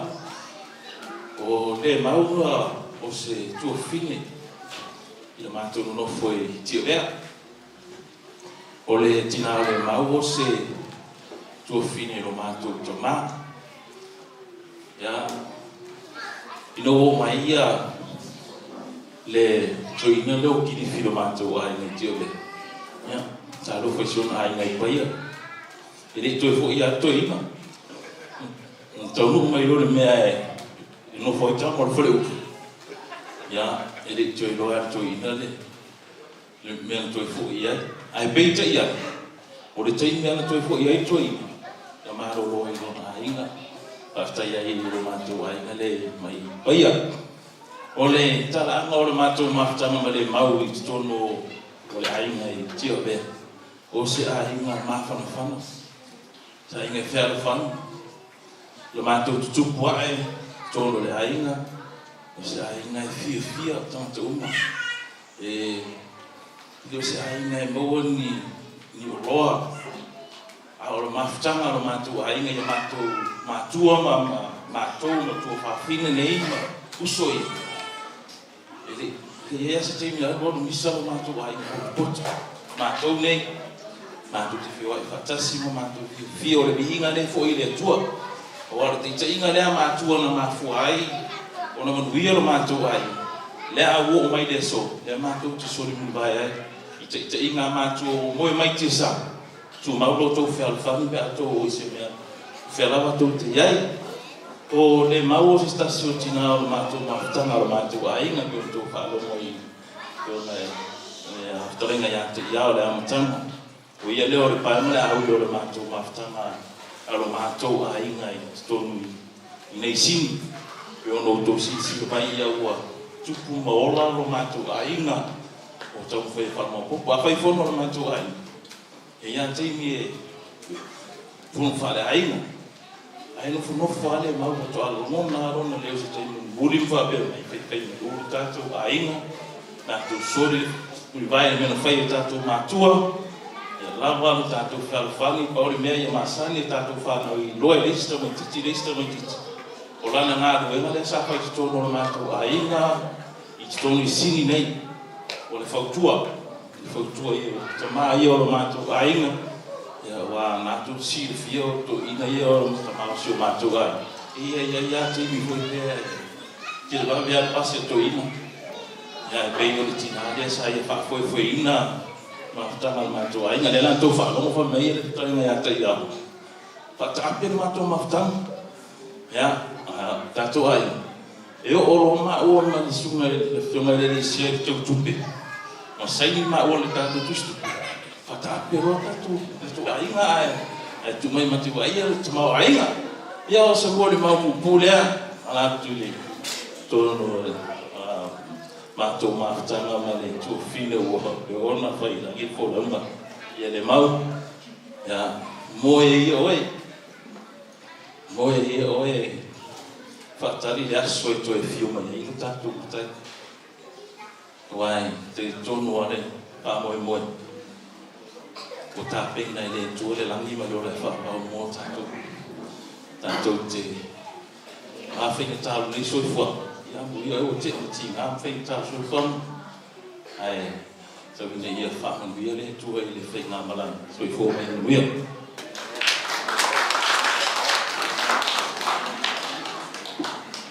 ia pena sa loa ia le tofai a tamala ia to lua lava ia di Moimoi ia ona so mai la ia pese o le whanau ia ona tātou alo atu la ia i upu le atua ana le toi lua lava ia Moimoi ia wale sauninga le tina tuna atu lava noa toi lua lava noa whamamole na whanau lava whaftai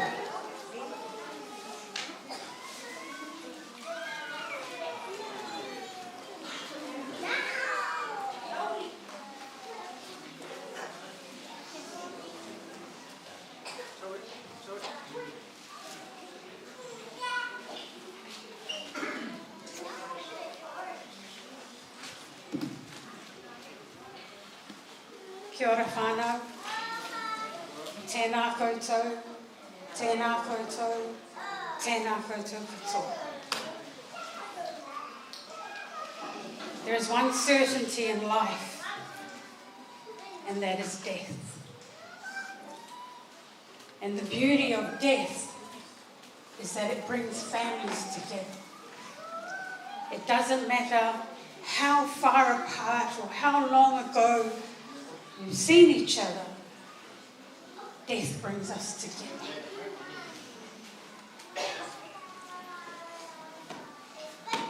My name is Lorraine. I am Te Arawa, Ngai Tahu, Ngāti Kuia, from Makatu in Aotearoa. I also am from the United States of Tiavea. O Lutama o Sola Isaako from Tiavea. O le mātau songa male uso nei. Ia. E ainga ia o le tina o Lemau. Ia male Lutama. Ia. Ka sengi mamaua. But it doesn't matter what the relationship is. Something, someone, or somewhere the relationship formed with Lemau. Whaalomono atu I Moimoi sa Moimoi ina. E se mata mo fie. And the beauty of it is for Lena and Junior to take away these memories that each and every one of us have with Lemau.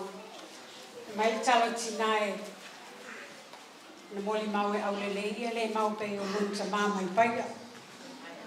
E moni lava e aulele lava. Ia ai pai koe ata mai mapoto me o lunta na mai tia vea. I had the privilege and I have the ownership of memories with your mother, Lena and Junior, when we were young, growing up in Te Avea, before we discovered boys. Ole, the fondest memory I have of your mother is that back in the days in Te Avea, when we went to school, probably with all the other villagers, kakaka ko lava ko nginga e mele aonga e soka ele masoa. So for those who don't know what that is, it's starch. And the purpose of the starch for your uniform is so that ia mafolo fola lelo o ko nginga ma o piliki. A lakula mai ka ele o le maule aonga e o mama ko e ma mo mumi ia e o ko nginga ai laku ia mano o fu masoa a ule ele maseku piliki. And not only that, e laku e whaapinge longa handkerchief solo I longa off. Ia ke longa o ia laku masenga sa whaile le solo e whaapi I longa off. Wa mako ie piko I kaio kia vea e ling ngā me longa. But Lemau had a quiet nature. She was so quiet, but she had a beautiful smile. The last meeting we had with Lemau was at Junior's commissioning, I think, our family celebration. And that smile I saw then was the smile that I saw when I grew up with Lemau and Te Avea when we went to school. Haere whaia, haere. Kia nui koe ki te rangi. Go and be great in heaven. Amu ia oe, o tau nuu lau. You've finished your race. O mai alo ngaluenga I lalo nei. Ia whao au lau ngaluenga I le langi.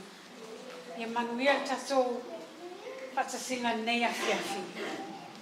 Lemau, ia. Sleep well, cuz.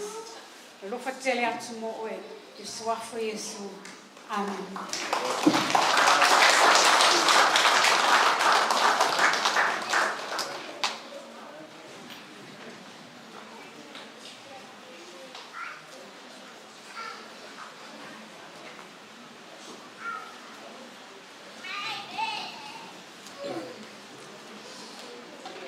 Ja.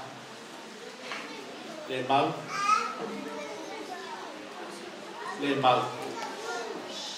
Suma ia te sia lo. Le au na le ia man fa ma. Suma ia. Ia te sia lo. Yo te mana tola o le to tu dia fenga I le fias. Me na fu fala. Nai mai aneka ka fa ole. La fenga no sina le tua. Ala mane tina manu lu. Onde não foi falando teta, uau, tá tudo aí meio fiaf, não muito lindo, nada bem, langi mata fipe ou não, e aí ele vai lá para a leitura do fim, já,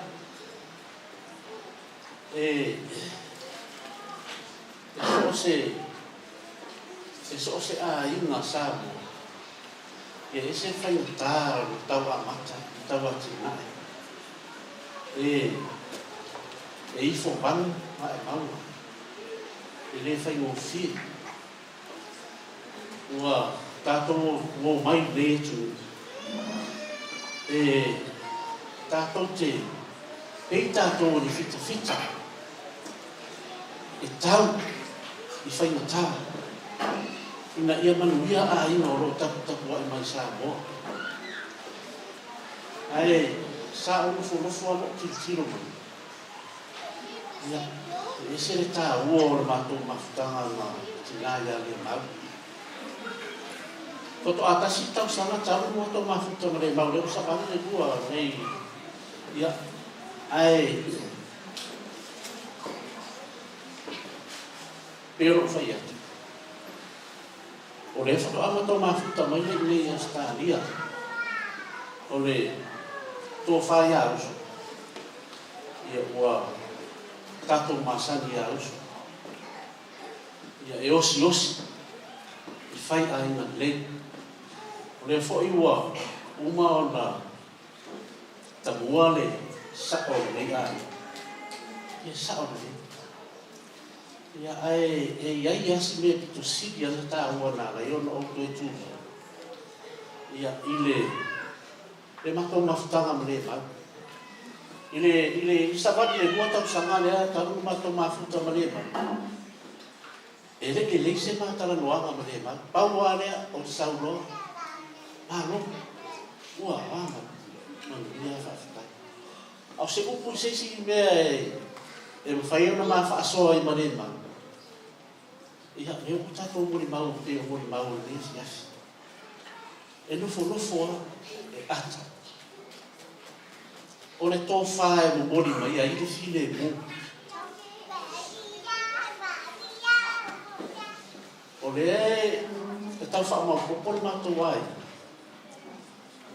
A o le wahi. Ia, e pei ona u whai atu. E asa vau.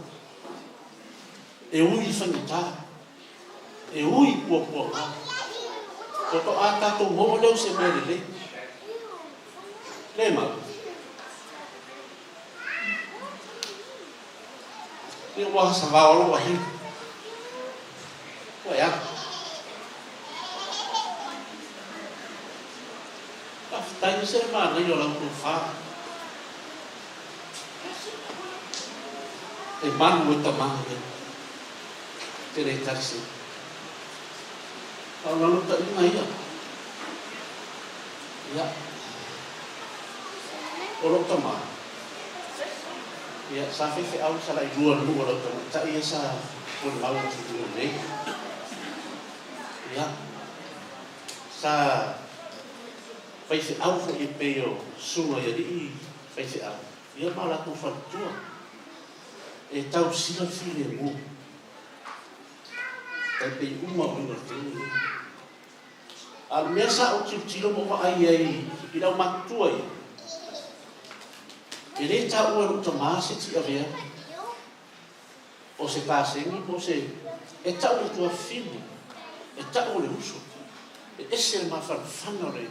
Mamau le faya. O lesa matok cilo matok ba ayai.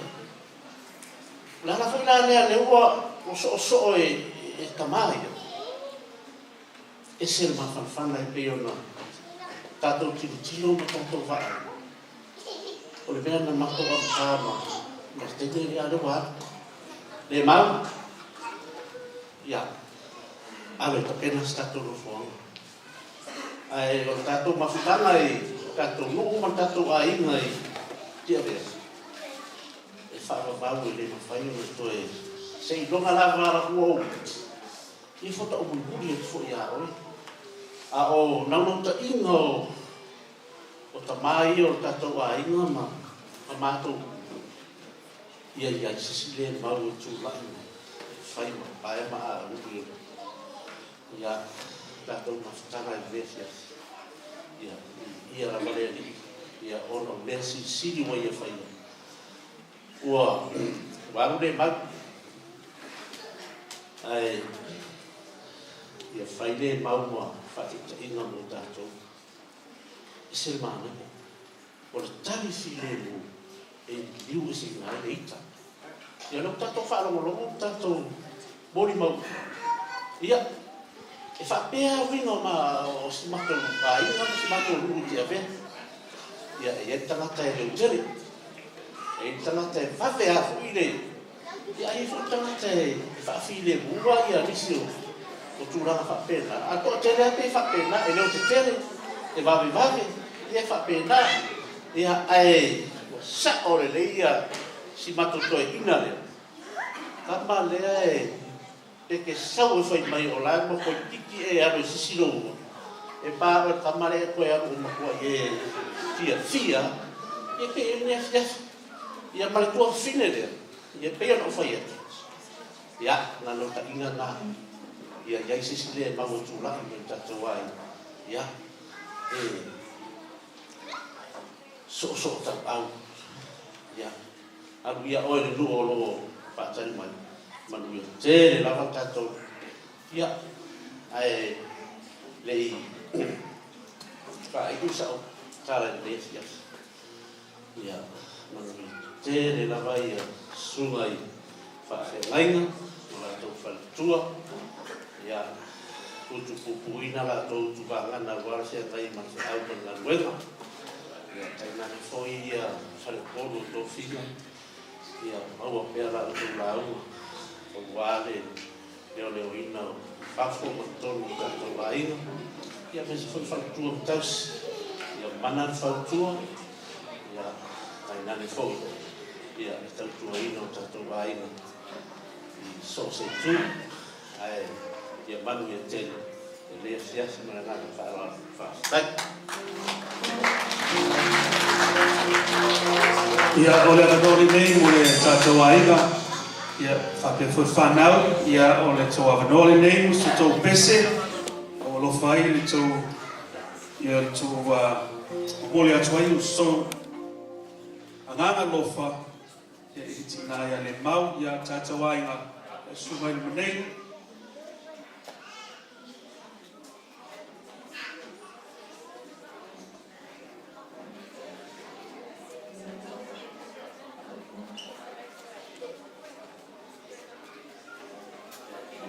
Ia petula i pe na. Ale va i tiri space ki.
tini ele tōni e whia.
Yo me soy consciente Antonio viene di fare l'infiato. Volevo che mi faccia il fiafi, volevo fuori, e vengo a facciare una tirare a Lemau, la Ingolua, o Masani, o Lafa. Tanto come stasera vai a Taua, adesso siamo a Latu. Oppure alle tua. So that is the power in your life. Alesa upole to se fuoma eola. E te le lolo yua. Ano sa we tu sakta tu fainga no da tu fainga we tu la fiafi. O ia foi o se fafe gaina tau langi. O se au auna ale tu o level no luen. Enga wenga le tua. o first to finga maulunga tatu e kale si e tūna me tisi o ia fu il sea o sunga misati o ia le lo au na le tu la fai mana va o fine ngalo le tu ni fia fia i ngalua na se o pia swa tu i ma i puenga fa a ta fi se ai la o sa na ma fanga ma fana ma tu fine ko tina foi o la fia o tiako tala no lo tu le fia fia. He is the great servant of God. He's going to deliver the word of God for you and me tonight. This is the best meal of the night. When we found the word of God in your life, you live like you don't know where you're going at the end of life. I familiar to and I familiar to the familiar for now.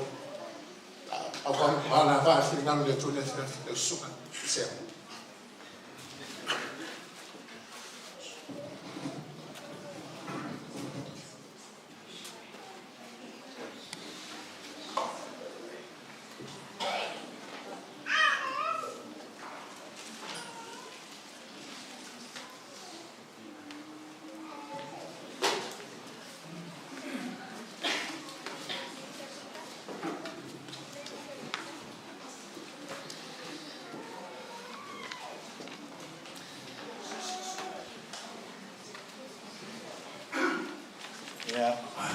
Moimoi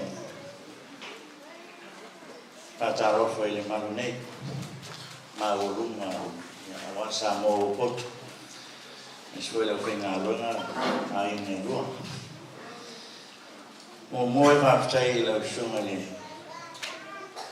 a finaina escuela fina ben ni foi tu vai ia no fai ona pa no ina o tana te pato va ia mole nga luenga mole mau nei fiafi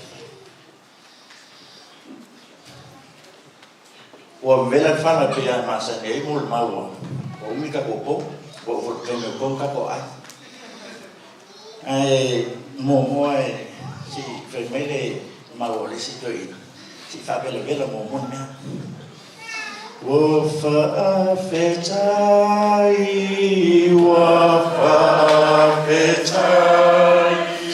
wamali e mata e vai watasilawa o e watasilawa o ilo nei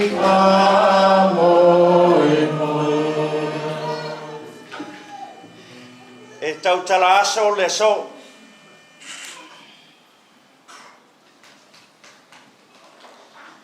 a fai sau tala sapi le so no fa pele o le asi singa ale matai ma le au au ina wa sia le maota i le lang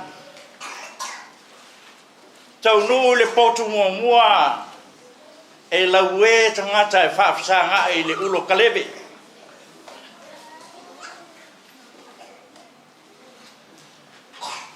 Whanonoa.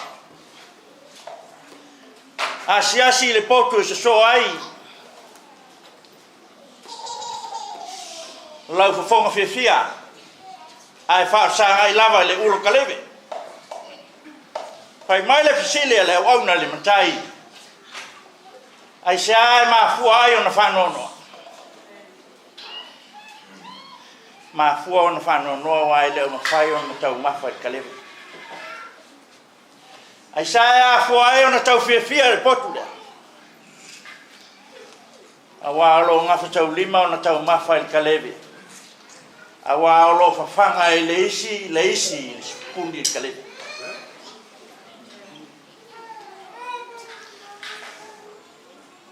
Ese Talatonunga ese lotu tātou lotu ai ai tuli matai le fatu e tasi o le wha Moimoi ola le o le atua ia e whawhanga le isi spuni a lisi o upu e fia whata aua i le so le sa whaitawina le li e o whea ea mako o iai A le ngaya ke oi upo le ola.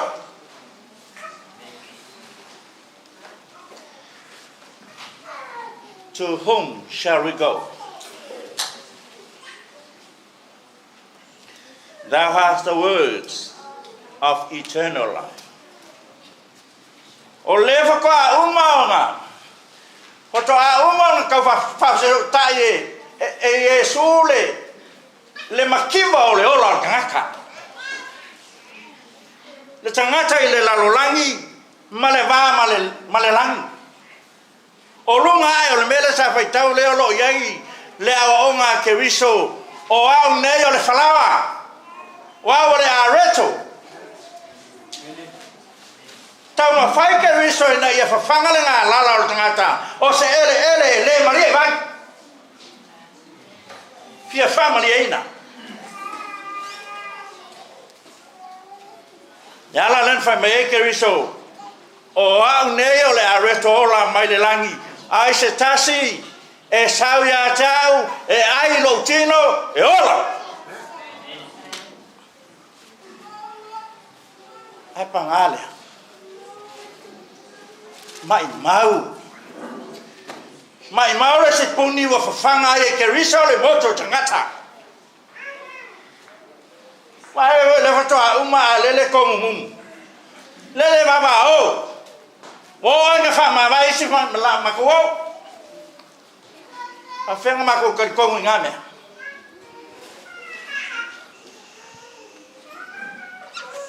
yo ai lo so o ai fai fe au nga o ina ke riso yo ai tai o le lotu na wa ke riso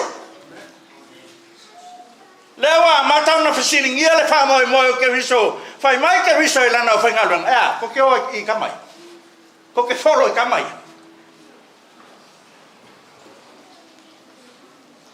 fai mai le tala ale fa ngalong ke riso ama ko e fea o ngai ke ole ola o se au tu e fia fa ta o le so fai mai le moli mau ale granddaughter ale mau miracle I love you mama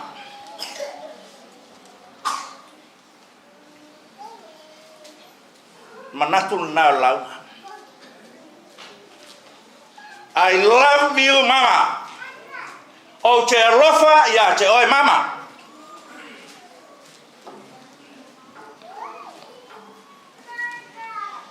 a o fata auto le tala male a onga ke riso ona tato inoa there is no adequate substitute for Jesus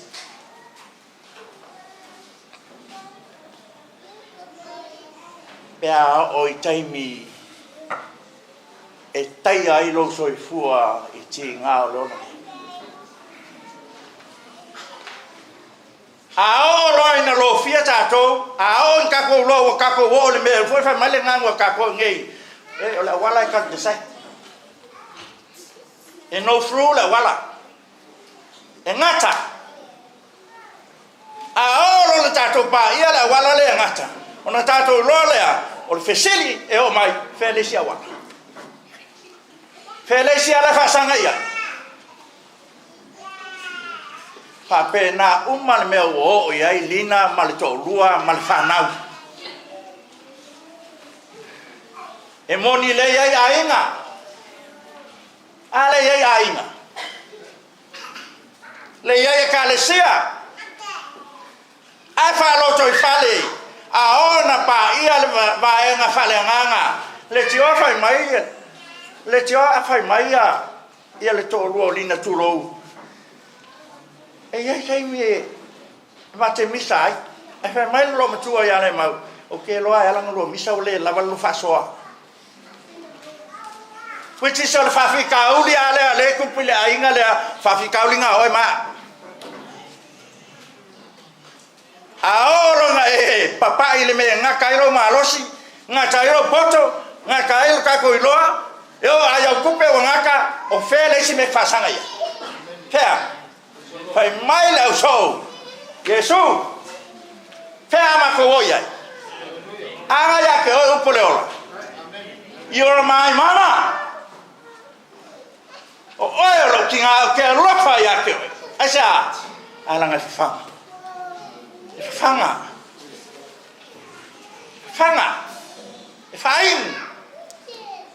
Ao nga vinga wale se kupe oi. Kinga. Ao nga mai mai oi. Kinga. Ao nga sawainga oi. Kinga.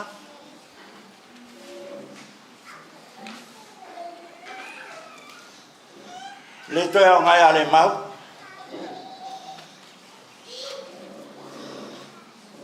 There is no substitute for Jesus when you face a lot of challenge.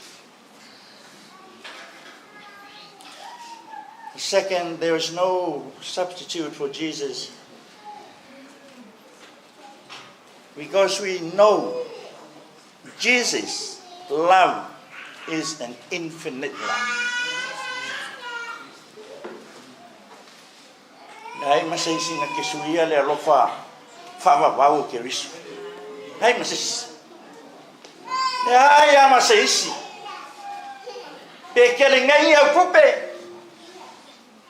Pe ke malo singai. Pe fa mai ke le yo fai longa. I will tell you tonight. Ele ma fai nga mea. O ngā sui tū langa le lofa wha mau o ke risi. Nempa.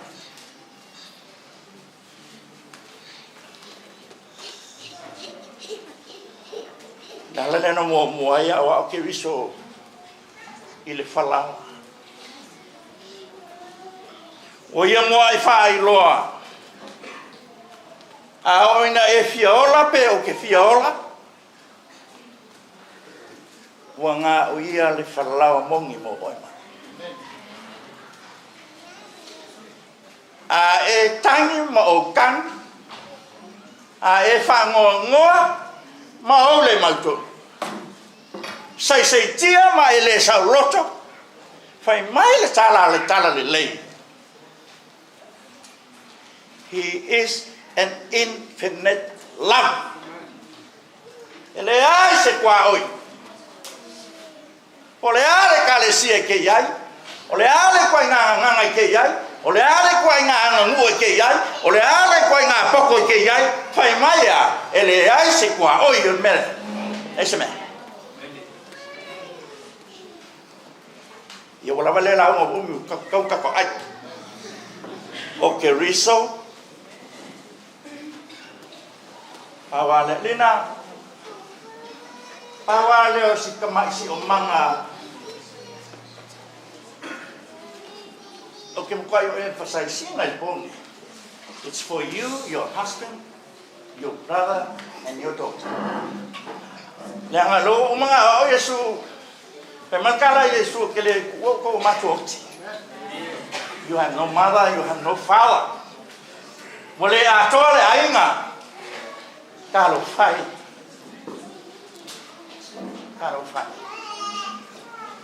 Ye taimi la au ro mana tua le mele. Ko fea anga ye ro ko pa.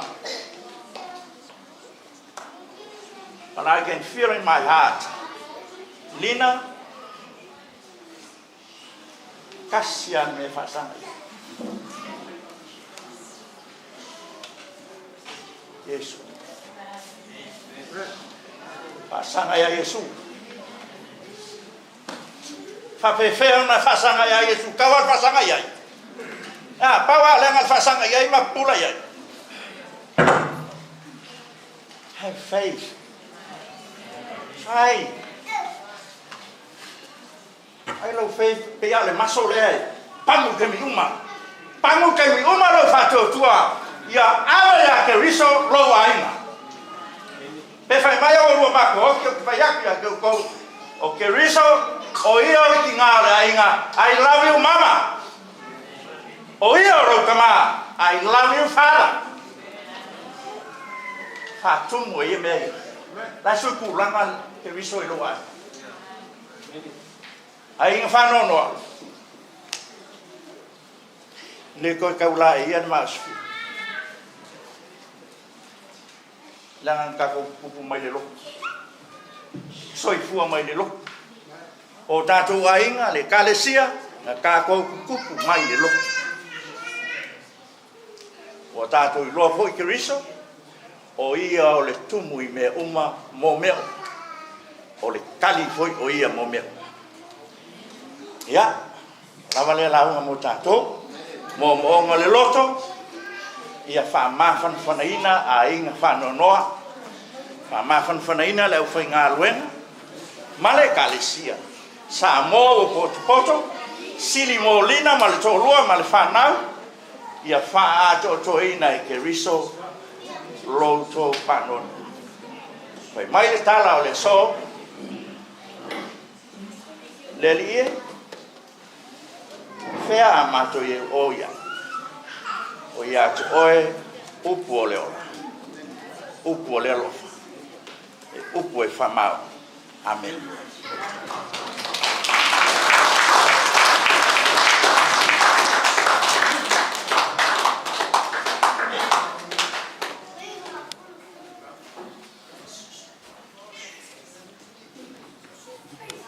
After the tour, I'm for the tour and Fiafi. Yeah, a family and a tour and owner. Tino, the Mafufao, the Loto, and the Nago, Fao, and the bear. The hour and a tour and a night to put Puino and language to Fafa the tour. Jellypenny and Nanga teacher in the tour. No, Domina Fiafi or Veleta to Fala. Le fotatu o matsi o tatu mafutanga le fiafi to fa beatu a manono sai a mano foi mo mau le yasu tu seltina ya le mau ia tau le pato i au fa fonga le upo mo le fiafi ia tafi mala ila inga lua ia tafi mala foi malanga le mau le ngati stono le ai a mese kale si mo tatu po tonga le fa tatu fa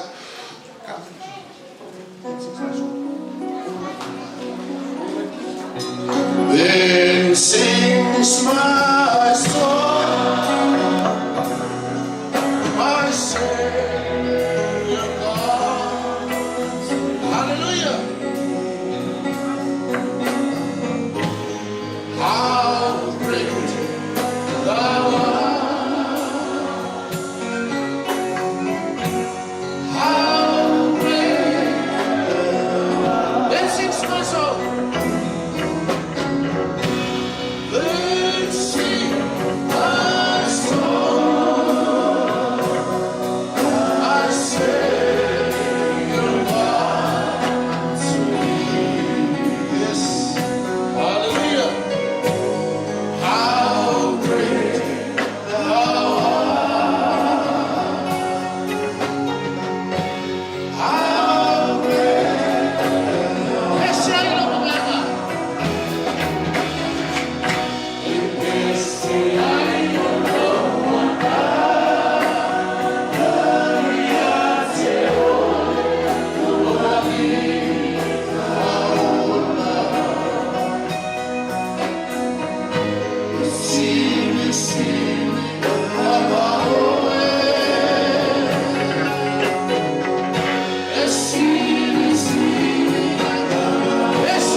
So matu china after foi moli mau o me uman moli ni yasu ai se le fa tai lo upu o le manale o matu olanga Mātou te ola sa loto ai le o langa vai vai ma le tukai.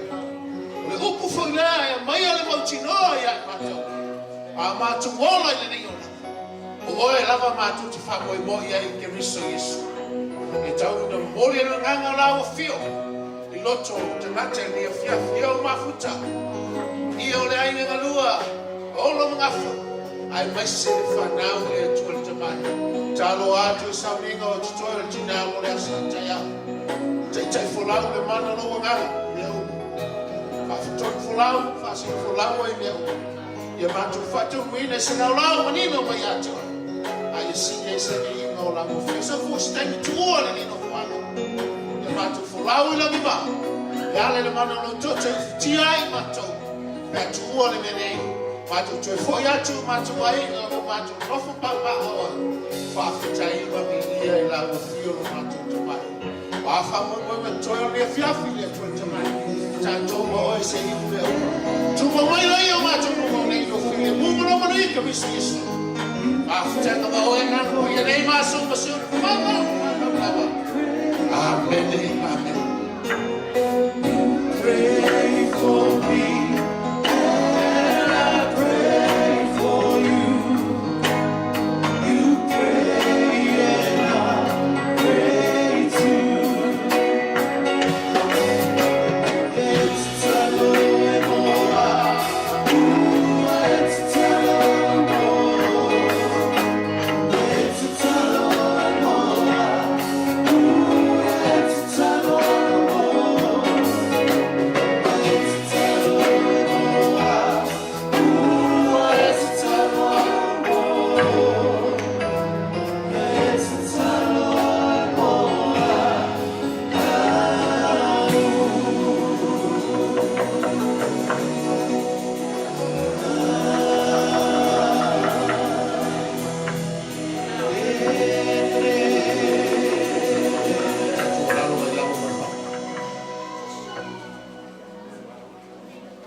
Aftela ma fongorai no tatu saunina tayao le afali ma tayao tata tu temi le twiste temi me mau na le fashing me mau me lango mau ai itina ya le mau e manuele afifi mo fofa amen.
Let's